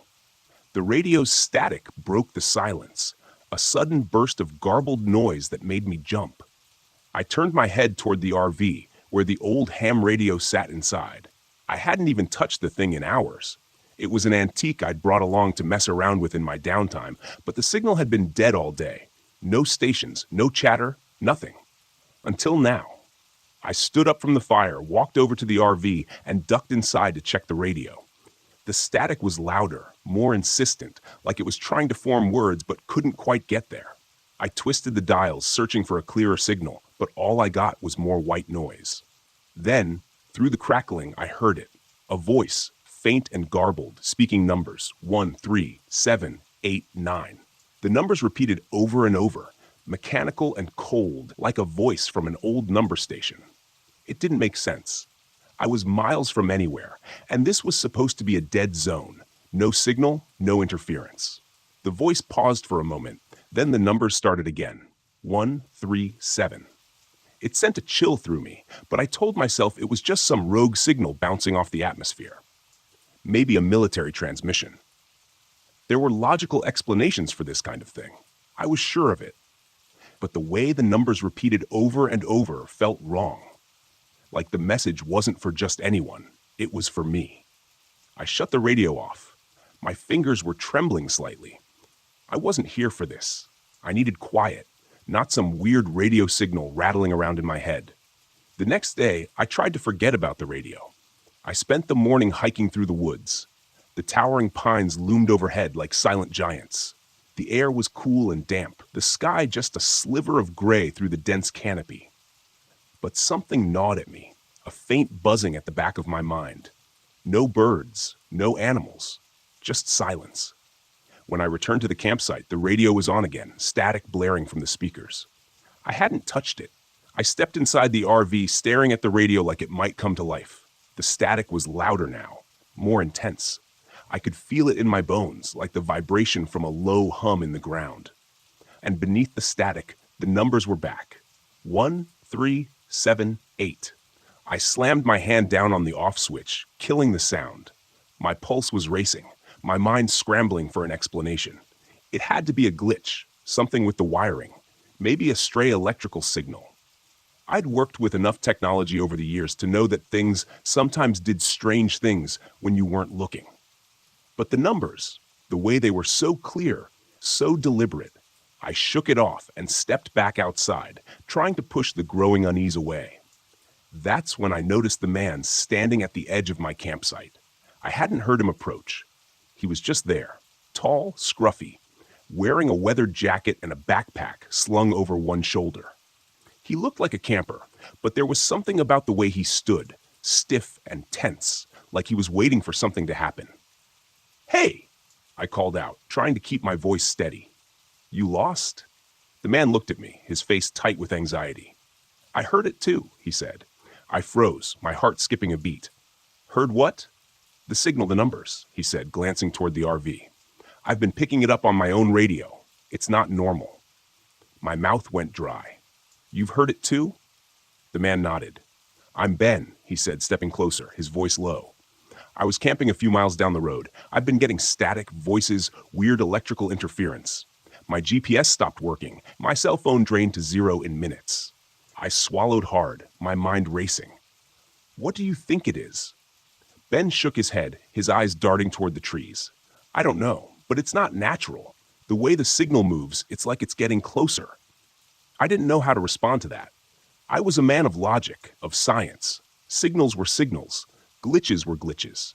But there was something about the way Ben spoke, the fear in his eyes, that made my skin crawl.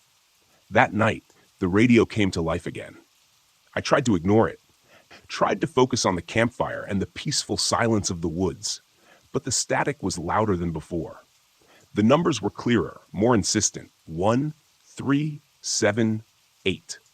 Ben was sitting across from me, his hands wrapped around a cup of coffee. His eyes constantly scanned the dark forest around us. He hadn't relaxed since he showed up, and I couldn't blame him. There was something wrong here, something I couldn't explain. "You think it's some kind of broadcast?" I asked, more to fill the silence than anything. Ben shook his head. "I don't think it's a broadcast at all." "What do you mean?" He hesitated, then leaned closer, lowering his voice. "I think it's a warning, or a signal from something out there." I stared at him, trying to process what he was saying. A warning from what? Before I could ask, the static on the radio cut out for a moment. There was only silence, the kind of silence that presses down on you, that makes your skin prickle with anticipation. Then a sound, a soft rhythmic clicking, like something metallic tapping against wood. I grabbed my flashlight and pointed it toward the trees, but the beam only revealed darkness. The clicking grew louder, echoing through the forest. And then, through the radio, a voice crackled to life. "We see you." My blood ran cold. Ben's eyes widened, his face pale. "What the hell was that?" I whispered, my voice barely audible over the pounding of my heart. The voice repeated, distorted and mechanical, "We see you." I stood up, the flashlight shaking in my hand. The clicking sound was closer now, coming from all around us, moving through the trees. The forest seemed to pulse with energy, the air growing thick and heavy, like the atmosphere itself was alive. "I think we should leave," Ben said, his voice tight with fear. For once, I agreed. The next morning, I found Ben's tent abandoned. His gear was scattered around the clearing, but there was no sign of him, no footprints, no note. Just the cold, empty forest and the low hum of static that had settled into the air like a living thing. I tried to follow his tracks, but they vanished in the thick underbrush. It was like he'd walked into the trees and disappeared. The GPS on my phone was useless, spinning me in circles. The battery drained faster than I'd ever seen. The static in my ears grew louder the further I went, like the signal was inside my head, vibrating through my skull.